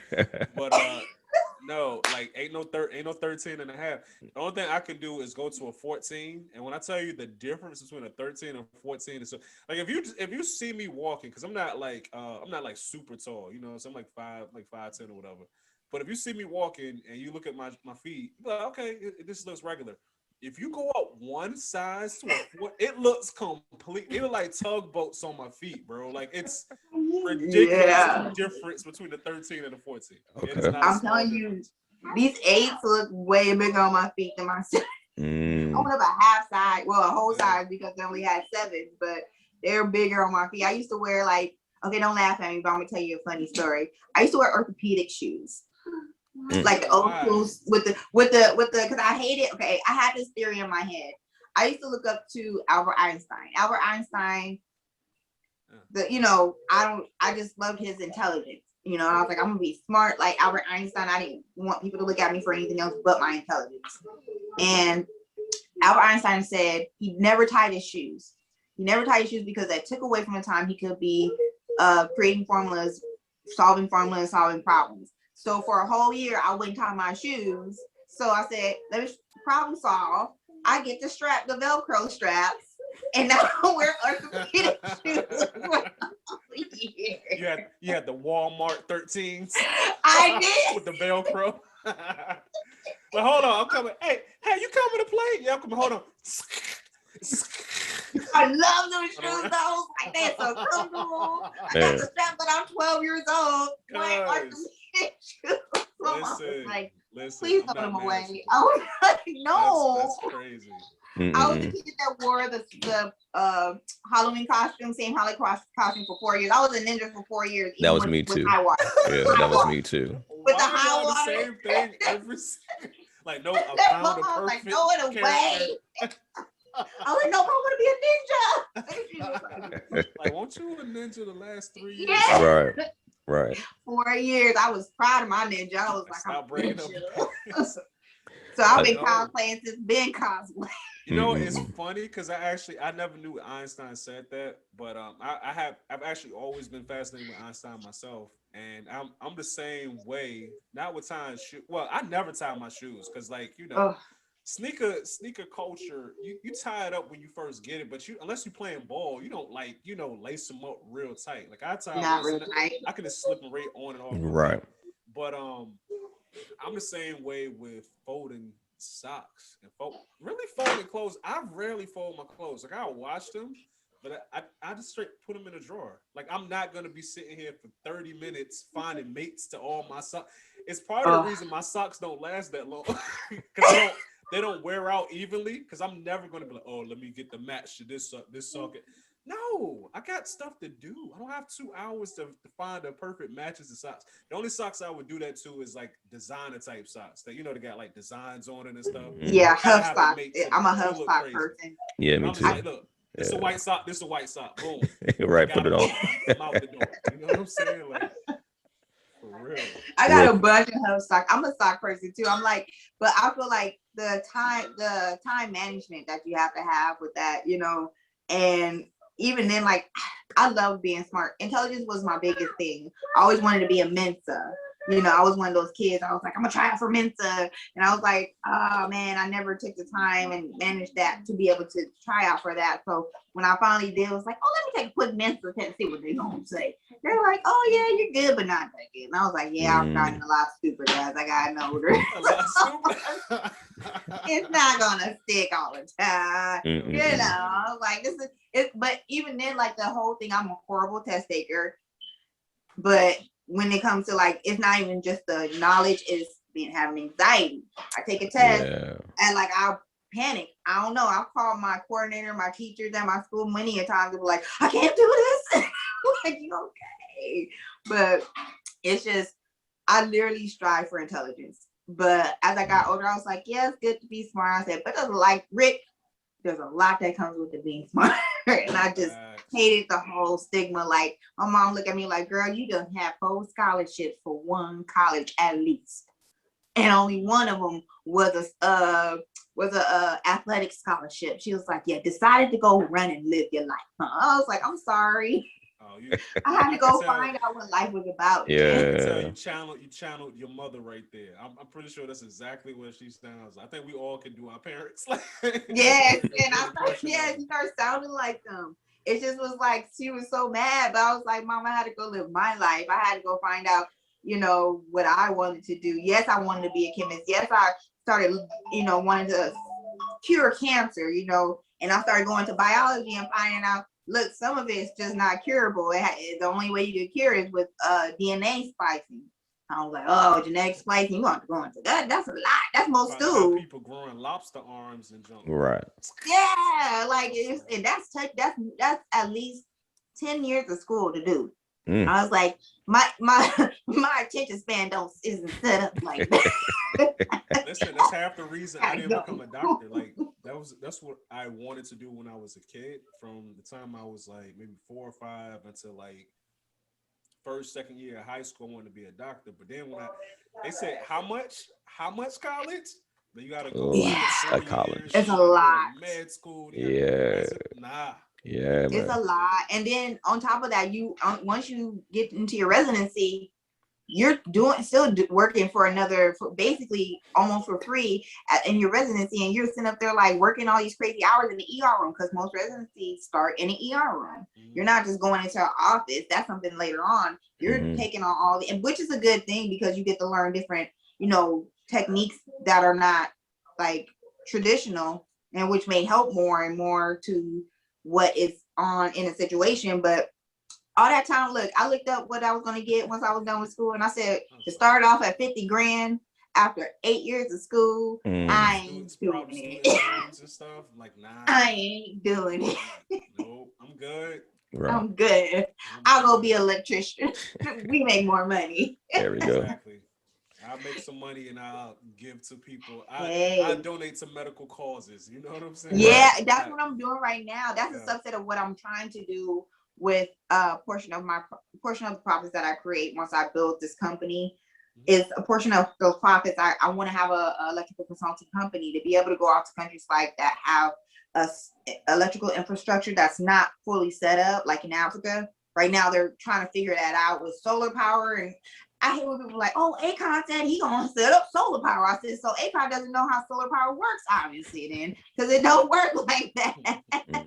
You always still need electricity from a main line. I was like, so I just want to go out there and help them get that set up. You know, Africa has so many smart people, so many good things going on, and I would love to go and bring that to them. And also want to have openness within the union to be able to bring in more young Black people, young Black women, young Black men, and be like, look, let's do this. You know, let's do something other than what we're told we're supposed to do in life.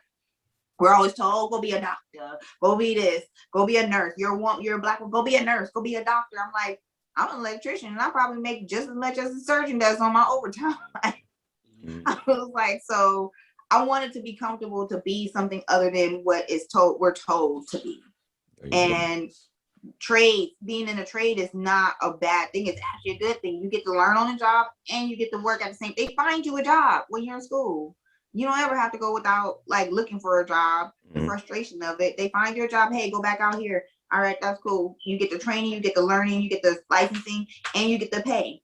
You know, and when you're done with school, you make your own rules. You choose what you want to do. You go choose where you want to go work at. You know, it's so many good things with that. I just think our community is so focused on college. I tell my kids, college is not for everybody. I had to realize that. As smart as I was intellectually, college was not for me. I don't like sitting in class. I'm like, all right, ma'am, I already did my homework I was a kid that did my homework in a month for a year at the beginning of school when I got the syllabus. I do the whole entire homework and turn it into the teacher and make the teacher mad. I was like, I just come to class to sit down and watch y'all talk, maybe go to sleep. Okay. So I was kind of an a-hole in school. My teachers didn't like it. But you can't say nothing about me. I turned in my homework. Shoot. There you go. Yep. That was the whole thing. Like, I've always been pro us in so many ways, cultivating us, growing us. I'm ready for I read what's the name of that book, Black Wall Street, one of the versions of Black Wall Street, and they talk in depth about how we're, like, if you see in a Naruto knowledge one, I have the book, one of the versions, like the 1920 book he's reading, that's about Black Wall Street. Okay. So literally in these books are talking about where it began and how it was destroyed. And like in what's the name of that show? My favorite show, Lovecraft Country. I love that. I tell anybody who's never seen it, you have to go. You got to see it, man. It's on my list. You got to see it, man. The imagery, the storyline, the history, the factual history that they're talking about within this stuff. It just delves so deep into stuff. I was just like, this is so good. And that's just how I am. I just want to bring us up. Generational wealth is a big thing we don't, get our hand in that pot with. Or if we get our hand in our pot, you see a lot of people within our community become crab in a barrel mentality. And I'm just like, this is how we're losing, because we're not willing to help each other out. I've even, not to speak bad on people, but I've even had a situation where I've reached out to people, hey, can you guys do promo for me? They feel like they don't even want to hit me back, and that's fine. And I feel like, hey, to each his own. You always have a choice in your life, but I'm not here to just profit and capitalize and leave and be like, oh, I'm good, I don't need y'all anymore. No, this is my, who I grew up as. This is who I will always be. So I will always be here for my people. So I will always, with anything I get, I try to open up a door for somebody else to come in. And I will always be that way. That's just how I've always been, about the collective and not the singular. So, each one teach one. I like that. Each one teach one, man. Takes a village. That's what's up. Yo, we gotta do some kind of collaboration, because you can see right here, Charitable Tycoon. That's my clothing line, and a portion of the proceed of every sale in that clothing line goes to help a local charity. So if you guys want to do an auction, I'll donate some stuff to you guys for an auction. Dope. Yeah, I like that. Hey, I got some patches coming out, man. Okay. Oh, look, I'm gonna hit you. Yeah, I'm gonna hit you up about that. Hit me up. You got some bunch of stuff. And we're gonna do some Geek Salad apparel too. Yeah. Geek Salad merch coming in. Oh, we can do like a Gerd. Side note: when did this whole thing start meaning plus? So it'll be like Gerd and Geek Salad, but it'll be like an X. You know what we can do? We can do it like a collection. Because I'm creating a collection that's just specific ones. Like I have one that's cannabis related, cannabis Gerd kind of thing, and it's gonna be like an Erykah Badu with Scooby Doo kind of thing. I like that idea. So that's gonna be awesome with that. I got some that are just gonna be just the collection. So I could definitely do some collabs with you guys, and we do like a collection type thing, and just wherever we want to do the proceeds, send the proceeds out, man. How you guys want to do it? Dope. Okay. All right, I got so many shirt ideas. It's disgusting how many ideas I have for shirts. Like, I've come up with ideas like all the time. Hey man, we got jogger sets coming out. We got hats coming out. We got shorts coming out. Cause I love some basketball type shorts, or some shorts that I was thinking the same thing. Oh, tonight. Okay. Yeah, we'll talk later on about ideas. Yeah. Okay. Cool. All right. We got some stuff coming out. Yeah. Facts. Before we go, we want to wrap this up soon, but New Music Friday came out. A lot came out, y'all. We had J. Cole off season. We got Nicki Minaj re-releasing Scotty Beat Me In with some new songs on, and we got Migos straighten. You know what I'm saying? So I want y'all opinions, what y'all listening to, what y'all gonna ride to, etc. Man, No, of course, go ahead. I'm sorry, we were talking about just before everything started. I love that song straight. I literally waited and was checking like a fiend, like when Straight coming out. Then I seen the drop. I was like, I'm on it. And I literally love that song. That song brings me back to like memories of when I used to be young and dumb and used to hang out with trap boys. Those are my homeboys and my cousins and friends. And we used to roll around the city and just like, I was like, yes, Straight now. I was like, this is what we doing out here in these streets. But I like that. I loved Nicki, but I thought it was a new CD. And when I started hearing stuff, I was like, I heard this before. I heard this word. This was on her mixtape. And I seen, it's good to have that, to bring it back, you know, and remember all those songs that you did love. Right. See why. It's basically showing, hey, this is why y'all love me. You know, you guys are talking this and this and that, but this is why y'all love me. You know, I ain't never gonna flip off because I know a lot of the girls is out there talking this like, oh, Nicki ain't doing that. Nah, Nicki out here giving some fire. And as far as J. Cole, I haven't listened to it yet, but I expect great things from it because the last one, the last CD, my favorite song, what was the song? He was like, I'm counting my bullies. I'm checking what was that song he sang? Middle Child.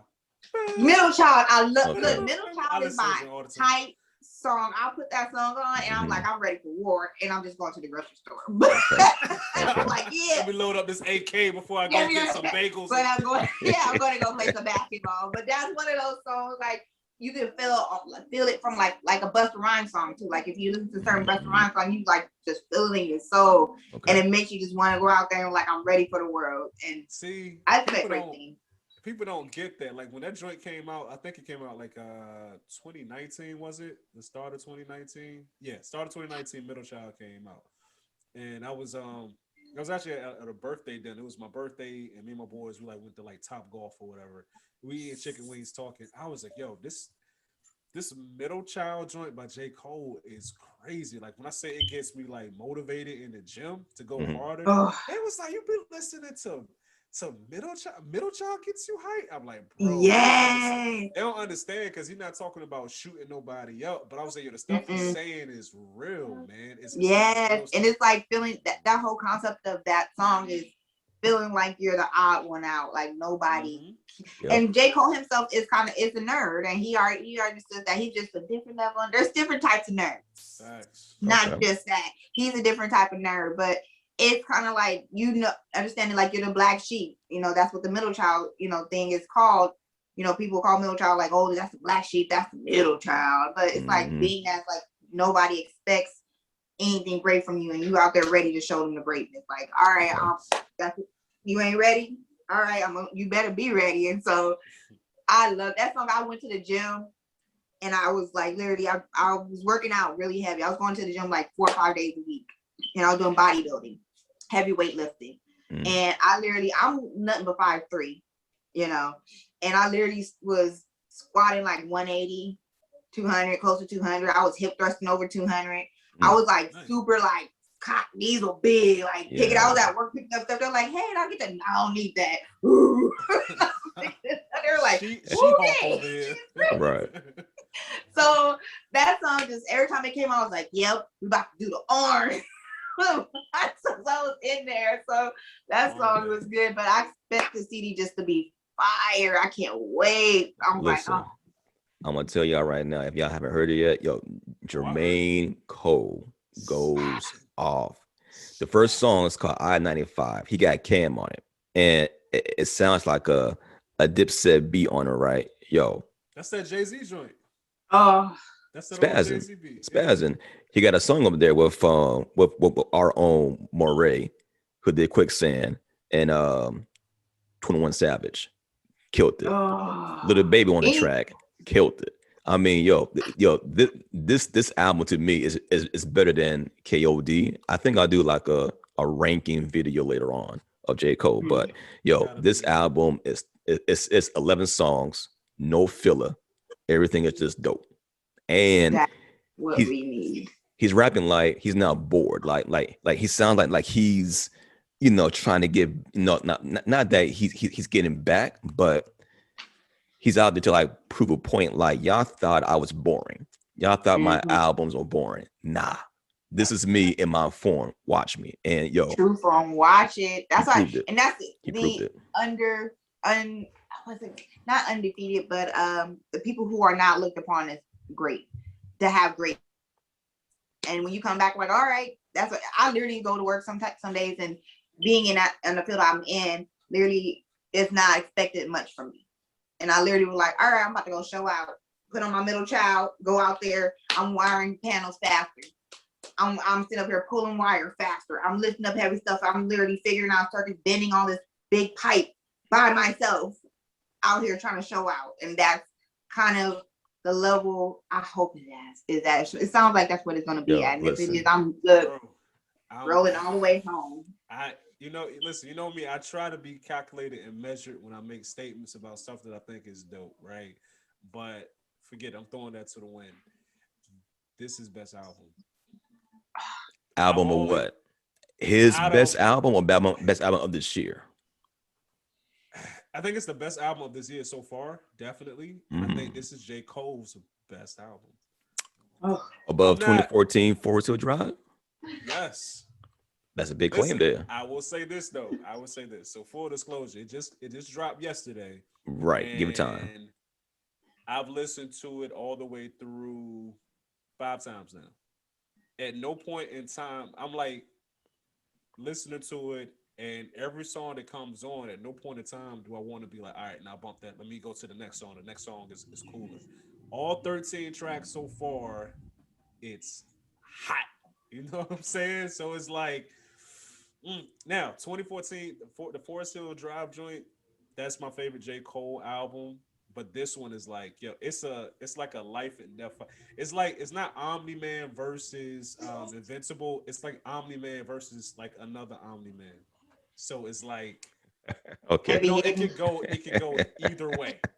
That's where I'm at right now. Man. It's just hard all throughout. Like it's just hard punches back and forth. No pulling back, bro. It's ridiculous, man. I love it. I love that when he comes out. It's like people are now running more to his music, and I loved it. I was like, look, I've been listening to J. Cole since J. Cole started coming out. You know, he was my type of music for me. Right. And now to see more people getting on it, you know, I like it. I love it, but I hope they're not getting on it just for it to be a trend. Because if they let Blueface go, I need them to give J. Cole his definite respect on everything. And J. Cole, everything he brings out is fire. Like literally, if at least 60% of your CD I got on my playlist, that means you good. Like 60%. I may have 1 or 2. I'm like, okay, yeah, that's cool to listen to on a drive, but for some that special list I got, you going there. So, bro, I'm gonna say J. Cole can't even walk because J. Cole has to have his 7 feet tall security guards carry him everywhere because he's literally in a bag. In his own bag. He is so far in his own bag that he's just in there chilling like this with his phone, going about his business, and people have to carry him around because he's that much in his. It's ridiculous, man. His flow has always been nice, but you can tell this album, and it's been 3 years in the making. He's like super duper locked in. It's ridiculous. Yo, he had a line, something like I was going plat when I was still selling CDs in stores. And y'all get applause for going 100K for like 30 songs. I was like, okay, he ain't playing. Oh no! The first joint with Cameron, he was like, "What did he say?" He said something about I put an M on your head. Like your brother now. I was like, lyrical monster, man. That's like, you know what? It's so funny growing up. I grew up, my mom listened to nothing but music from the East Coast. So we were on, when I was living in the West Coast again, I'm listening to South music from the South, and I'm listening to music from the East Coast. So I knew Biggie before I knew about Tupac. I knew about Wu-Tang before I knew about, Dog Pound Gang. All these things I knew. I was just like, so when I'm looking at some lyrical stuff, like I look for those people who can indulge my mind, feed my brain, make me think about your lyrics, make me think about what you're saying. And you've killed somebody and lurking, the person just doesn't know because you use your words so eloquently, you know. Like some of the stuff I would hear, I feel like an old person. I say like, "Oh my God, all this music nowadays, it's just ridiculous." And they were like, "Mom, you're just old." And I'm just like, "No, they just don't try. That's the problem." They don't like the quality. You know, it's this. It's a full circle thing because when we was younger, right? Either your parents or you might have had uncles and aunties who was like, "Oh, y'all listening to that old hippity hop, that ain't real music. What about Earth, Wind, and Fire album, man? Let me show you some real music." And you know, they felt that way because they weren't used to the new music. They weren't used to rap. When we say it, it's a little bit different because music now, it's by and large, it's less musical. It's less musical, and part of that is because of piracy. Companies don't have as much money to invest in artists. It used to be back in the day. So even if you want to go pre the golden era of rap, like pre '90s, if you was gonna get on the music, you had to be able to sing like really good, or play instruments, or do something really musical, right? And then coming into the '90s, if you was gonna get on as a rapper, you had to be able to rap. Yeah. Who's this? My some pizza man. I was like, what's this? See, I get okay. Let me grab my thing real quick. But no. But so it's like now, all you got to do is have like a viral moment, and you could be a Blueface, and like you could like make some. Blueface is the worst, like look, legit I sat horrible. and watched him on the Breakfast Club. Yeah. And he tried to freestyle, and I just sat here was like, so I want these 30 minutes back that I wasted because we're not doing this. Somebody snatch him now. And that's how it was. It's a sad thing that it's just not. It's not a lot of, and that's what people didn't know. Some of these people who were lyrical monsters, like they say, okay, for instance, Lil Wayne, even if 2 Chainz, he is very lyrical. If you listen to, not Titty Boy, we ain't gonna say Titty Boy. We're gonna say 2 Chainz. 2 Chainz, right? Different people. Titty Boy is a whole different person. But 2 Chainz himself, if you listen to what they're saying, these people who you wouldn't even know, like somebody was like, you didn't know they went to college, they did this and this. I was like, what? But even some of the people who didn't went to college, they're still able to use their words to create a picture for you, to create an image. The 10 Crack Commandments, Biggie, classic. He's naming it. I was just like that was a great music. And now I just like, I would think the one person besides J. Cole who was giving it like that, and I can give some stuff to 21 Savage, is this might be an unpopular opinion, but if you listen to the music, it's the Baby. Okay. And the Baby can spit. The Baby, because when people were coming from like, oh, you just gonna be like the rest of the mumble rappers, and he was like, he's different. He was like, I was like, oh shoot. Even he don't never change his flow up though. Yeah, I mean, it is what sometimes he tweaks it here and there, but it's normally, you know.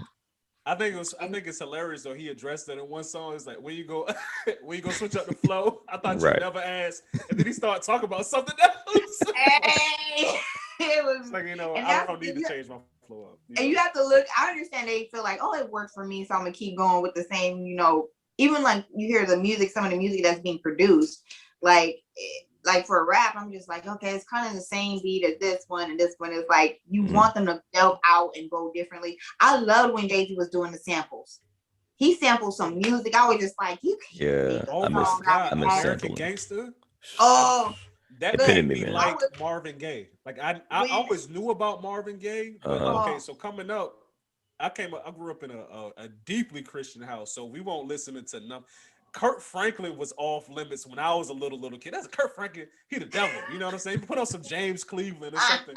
So it won't like my parents was like listening to like, you know, 70s soul and 60s soul. So I didn't discover that until like I was an adult. And when I listened to the American Gangster albums, I've always been a fan of Jay-Z. And he sampled Marvin Gaye on those few songs. That made me go back and listen to Marvin Gaye. Now I'm like the biggest Marvin Gaye fan. I love Marvin Gaye. Ooh, I love it. Yeah, I love it. Call out the gym. I sing it up like, all right. But I'm not gonna lie. But okay. That was the thing was too, like my my first CD I ever bought. You know when CDs was popping, you get a CD and a CD player. I begged for that for my birthday. Yeah, look at the artwork and everything. Yeah, so you get the music, you read the lyrics. We knew all the lyrics for every song because you get the CD, you read the lyrics or lyrics.com or something, AZ lyrics. But I got Hard Knock Life CD and I bought that with my own money. I saved up, bought that with that one and Tim's Bio. And nobody knows about Tim's Bio. Tim's Bio has nothing but a bunch of lyrical. It was like a compilation CD that Timbaland did with a bunch of different artists he normally works with, like Ludacris, Genuine, Aaliyah, Missy, Magoo. It was just a bunch of there was something that Ludacris did called Fat Rabbit. And Ludacris showed out on it. This was young Ludacris. He was like, the lyrical just was going. I literally memorized that song. So when it came on, I was like, I started going. My kids were like, what are you talking about? I'm like, you don't know nothing about that. Okay. So that was I fell in love with rap before I fell in love with R&B. And so I love soul first, but I fell in love with rap before R&B. I was buying rap CDs. I was buying underground rap CDs before I was buying, R&B CDs. And I do love R&B, but I think I'm more of a hippie chick with R&B. I like Janae, SZA, all them hippie chicks. Somebody said something about hippie chicks. I mean, leave us alone. What's the girl name? But literally, if somebody hears about you listen to the man hate music. I was like, oh, you just don't listen to Janae then. Janae nasty out here in these streets. I like her. She go win. Talking about eating the booty like groceries. That became like a thing. You know what I'm saying? Yeah, you must have look. She had songs on there. I was like, okay, Kalani. The girls. I was dope. Out there I love that music too because it's kind of like a emo kind of vibe for me, like a chill, just want to listen and vibe. It's not like, oh, I hate him, I want to kill him. Right. Bad. I'm just she's like, okay, whatever, I like you, I don't, whatever, move on with your life. And that's just the music I like when it comes to R&B. I like some other stuff too, like SWV and all them, old school. But the new girls, they're coming out. I'm gonna tell y'all, if y'all love actual love music, Giveon and Snow Allegra. Oh, Giveon. Yo, G put me on the Snow Allegra. Snow. I love her album that she did a couple years ago. Oh, who? Snow Allegra. Yes, I love Snow Allegra.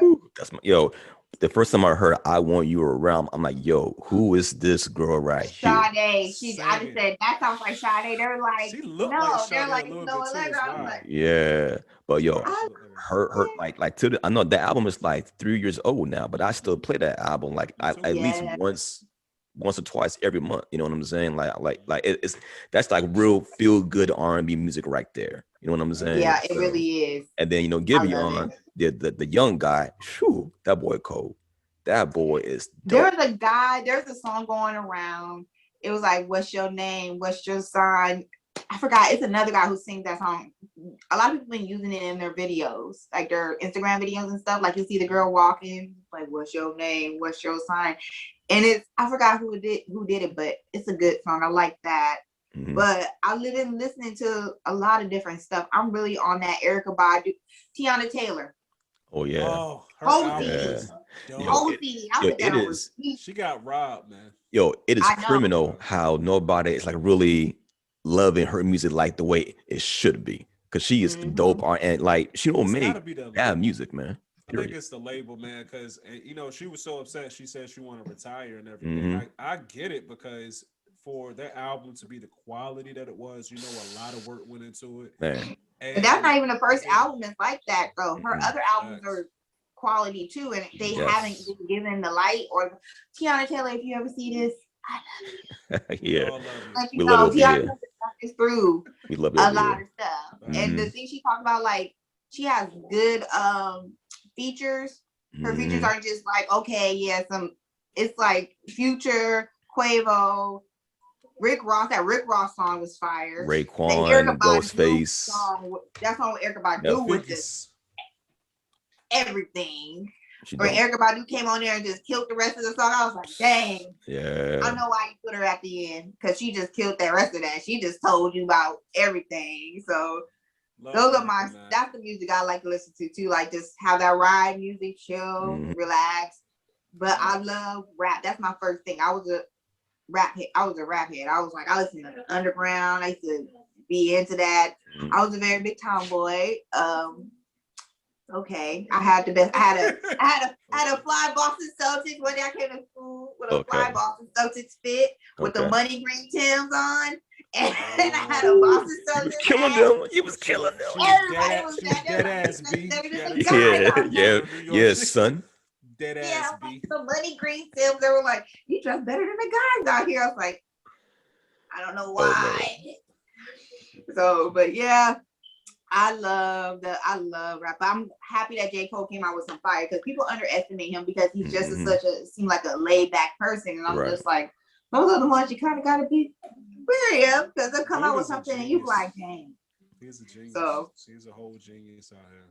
Yeah, he's a whole mood. I want to come out there like, all right, y'all don't. That's how I'm like, I love being an underdog. Okay, you don't believe in me. All right, I come out there like, what did you do? Like, oh, you wasn't watching? Good. Yeah. And I'm gonna now if Drake and Kendrick drop this year too, then this might be like one of the best years of hip hop in a long time. You know what I'm saying? As much as that light skin irritates my soul with his crying and his Scorpio move. Look, we have a joke in my family. My brother, he was like, my brother, he's his name is Devin, one of my brothers, he's like, I identify with Drake. He said, I'm light skinned, but I'm really a dark skin on the inside. He said, that's me. I said, that's me. All you light skins act the same. Y'all can coordinate where y'all surroundings are. You see two light skins in the room, they coordinate. My son and his friend, they're both light-skinned young men. You see them clicked up together. I'm like, all the light skins are clicked up. The light skins. They're all clicked up in here. What we doing? I need to be nervous right now. They out here for blood. But Drake, he's one of those. Yeah, he could bring a fire CD. Like, I love anything he does. It's good stuff. It's just sometimes I get tired of the whining. I'm like, come on. That's what I can't listen to a whole Drake album for that reason. It's like if he put out an album now and it'd be like, say 20 songs, I'm messing with like 10 of them like really heavy. Like I really love 10, but the other 10 I'm like, all right, bro, like, you know. Okay. All right, girl. I'm gonna challenge y'all because he kind of strayed away from the whining as of recently to more it's like, you know, like this is who I am. I'm the man. I'll take you, girl. I can still rap. I can still sing. I love Jesus. I can still rap harder than y'all. Wait, but you got to throw in there as an aspect, but you couldn't get Rihanna. Let's talk about it. I mean, he was like, he was with her for a while. He was with Rihanna stop messing with him for what I've heard. I don't know. I mean, probably, but you know what? When Badger Riri stop messing with you and start messing with ASAP. Drake is a whole assassin out here, though, man. Yo, yeah, breaking up. Drake's list. Breaking up. I don't. Partners is like I can't. It's like, ridiculous. It's disgusting. I'm the kind of person I'll come through, and I am not a cocky person, but I've told men before who come to me and thinking that they just that ladies man. I'm like. All right, you can move that way though. And they're like, what? Like, but I got this, I got that. Dismissal. All right, move that way. I don't need to see you in my view. Thank you. I'm a butthole with that. Like, I don't like cockiness. I don't I love humble, you know, because I'm a humble person. I don't want nobody who's super flashy, who's all in the face. And he seems like he's feeling himself. And I feel it. You know, they used to probably call him when he was Audrey. Or Aubrey on Degrassi, he has to fight off that Degrassi image, but it's just gotten a little too much. I was like, okay, let's do this. But you know what though? I can't blame him for feeling that way when you've been dominating as long as you have been dominating. Musically, he is mega uber rich. Like, yo, his crib in Canada it's a castle. It's a castle. You know what I'm saying? That's got to inflate your ego way above normal egomaniacs. You know what I'm saying? So, but I mean, but overall though, I still got to respect him musically just because, you know, he, again, for him to be on top for this long and with the whole slew of new artists coming out year by year, We're talking about the Lil Uzi Verts. We're talking about Juice WRLD and XX, rest in peace. We talk about Little Baby and like 21 and Migos and Meg Thee Stallion, Mulatto. But he still is on top no matter what. So it's like, yo, you got to give that man props to be Yes. the artist of the decade like he is right now. You know So what? He's been consistent. He's been consistent with his level that he, you know, of I got my shoulders moving. I'm gonna throw something. My shoulders is moving.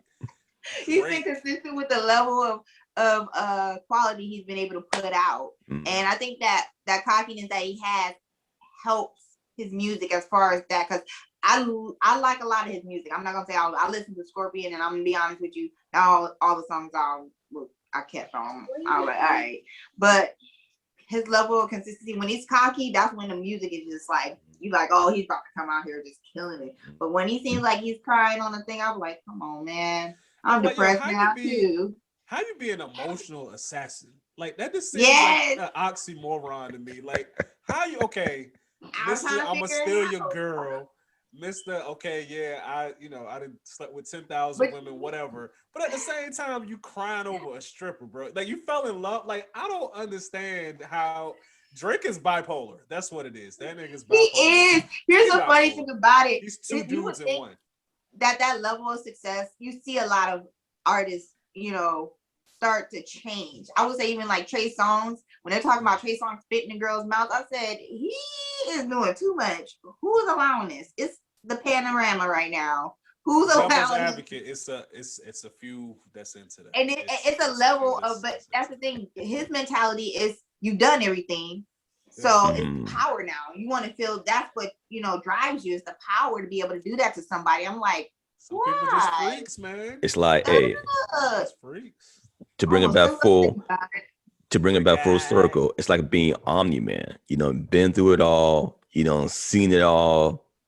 You was good at one point. You know what? Maybe I'll be bad for a while. Why just not? For like a couple hundred years. Well, just to see what it feels like.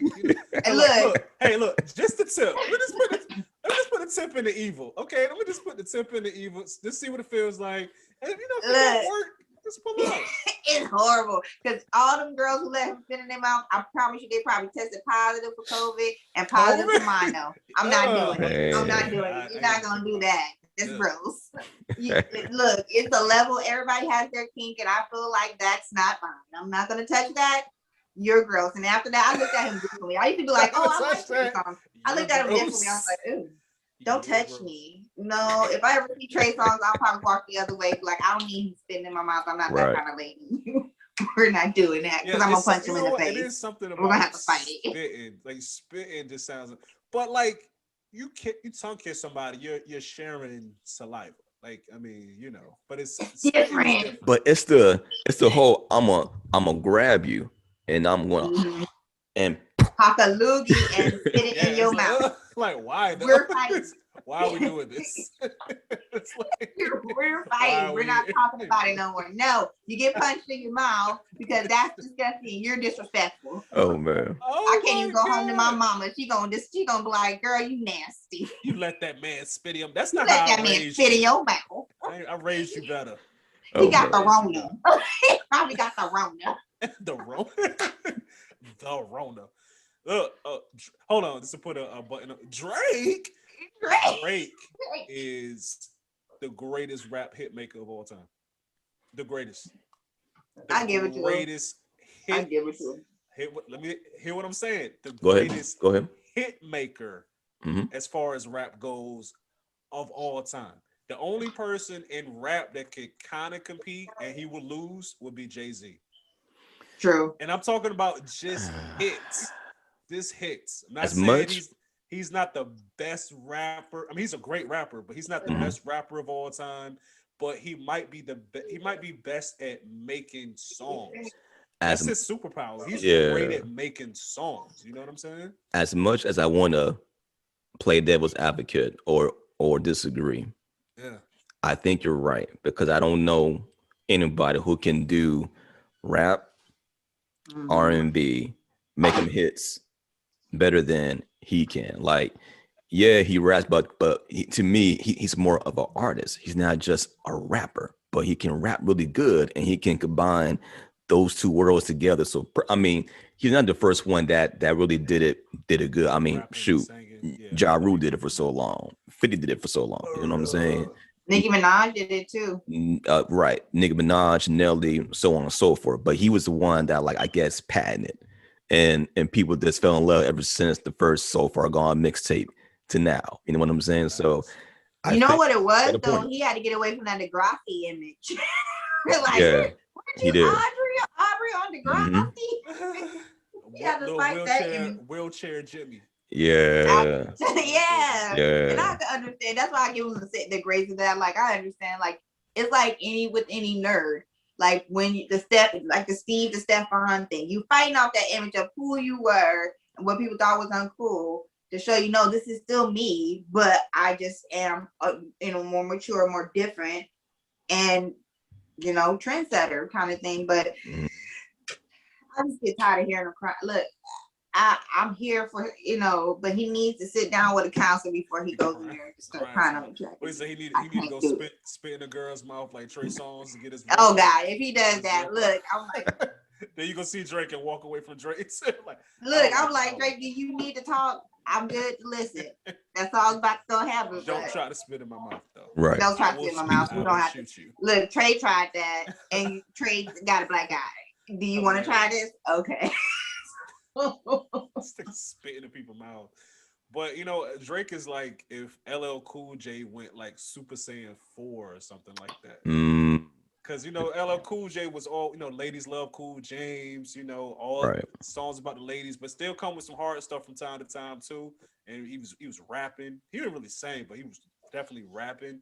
Drake just like kind of took that blueprint and just like went. Yeah, he did. He's just as equally comfortable on an R&B track as a hard like hard rap song. Like he can do either one. Yeah, I used to like LL Cool J. Yeah, I can see that. I sit in my room and I look at the wall. My conscience call. You know what I need love. You're like,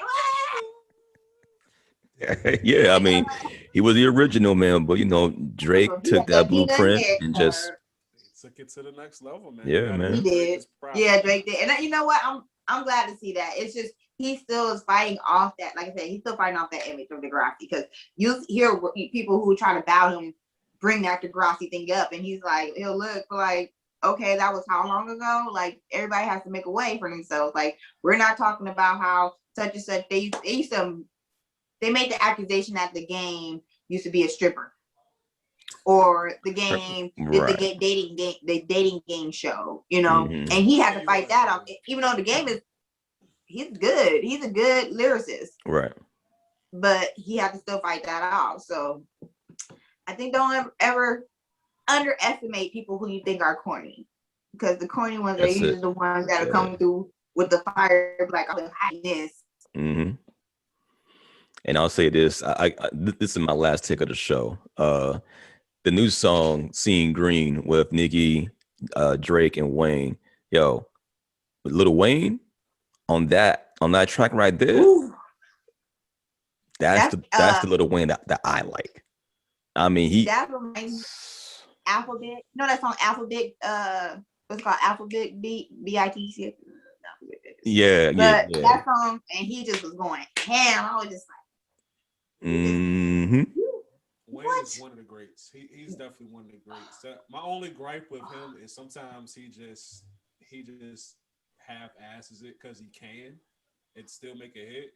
But like when he's locked in, I remember the first song I remember hearing from him where he just really just went off. It was on that. I don't know if y'all remember that joint, Hollywood Divorce. Oh yes. With Outkast and Snoop. Yes, sir. Yep. Exactly. When I say he snapped, I mean he's on a song with Outkast and Snoop, and he out-rapped everybody on the song. Like his verse was insane. I'm like, yo, you can do that, but then at the same time, it'll be like a month later, you'll hear him on the song, and he's just like, like it's more ad-libs than actual spitting. I'm like, bro, like you just kind of like make it now. He got the talent to do what he want to do. He went skater mode, when he did all that skater stuff, I would just Like, what are we doing? How much lean are you drinking now? Like, please stop. Like, this is too much. You're deviating from what made you great to try to be somebody. You got real Hollywood, and I feel it. But don't do that. You from 17th and Holly Grove. That's where I'm from. 17th Holly Grove, uptown. Okay. So I was just like, you from Louisiana? Oh, they were like, oh, you know Lil Wayne? No, I do not. They were like, oh yeah. Just because we're from the same area, like we know each other. Right. I'm like, the dope man across the street. Facts. I was like, they still know me by my nickname. They're like Munchkin. But it's just sad to see his fall. He's such a lyricist, like one of the great lyricists. See his fall was just like, come on, man. Like, what is going on? Like, but that's the level of money. That level of money, you just comfort young acts of stuff and get lost. Yeah. And that's why J. Cole's album is hard, because he got complacent and he came back like, nope, I'm here. So that's uncomfortable. That's my last note. Yep. Yeah. Well, look, thank you for being on the show. This is thank a you very guys. I really enjoyed this conversation just flowed. This is probably like our longest show. It was a good 2.5 hours. Yeah. Well, I hope everybody watches the entire thing and we make you guys laugh the whole time. Well, thank you. We're gonna put out the whole episode, but we're gonna clip it up too. Vlad style. But forget you know Vlad. Vlad, you're a culture vulture, but we about to do it the way you be doing it though. Don't tell on you. Bump you, Vlad. All right. But again, tell the people where they can follow you at. Yes. Okay. GerdClothing.com. GERD clothing.com. That is also the tag for all my social media sites. I will be having TikTok up pretty soon. Our first TikTok is going to be cosplay. I get to cosplay as my favorite character. Okay, ready? I was like, I'm going to be Storm. Oh, that's what's up. Well, shout out to Female Blur. Me and my coworkers, they're going to do other two, which are my siblings. They're going to be cosplaying too as well. We gotta have to get an agreement. I'm like, look, this is my company. We're gonna do Marvel. Dope. So that's open. We just finished our pre-sale sale, but I did send you guys a little gift, which is a promo code for you guys to use for your show. Oh, cool. And that is Geek Salad 21. And use that, you get 10% off of your purchase, guys.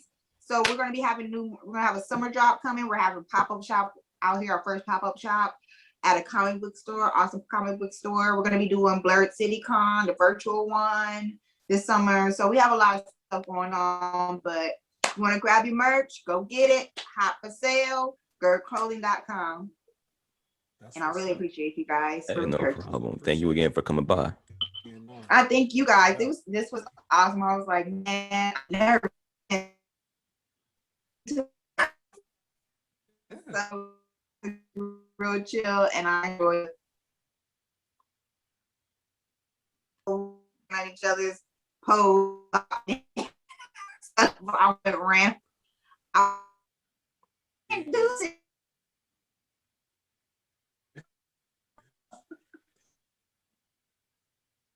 Guys so much. Oh, no doubt. Thanks, definitely. So be sure to follow and subscribe to our YouTube channel at ARye and G Presents Geek Salad. Until next time. Peace.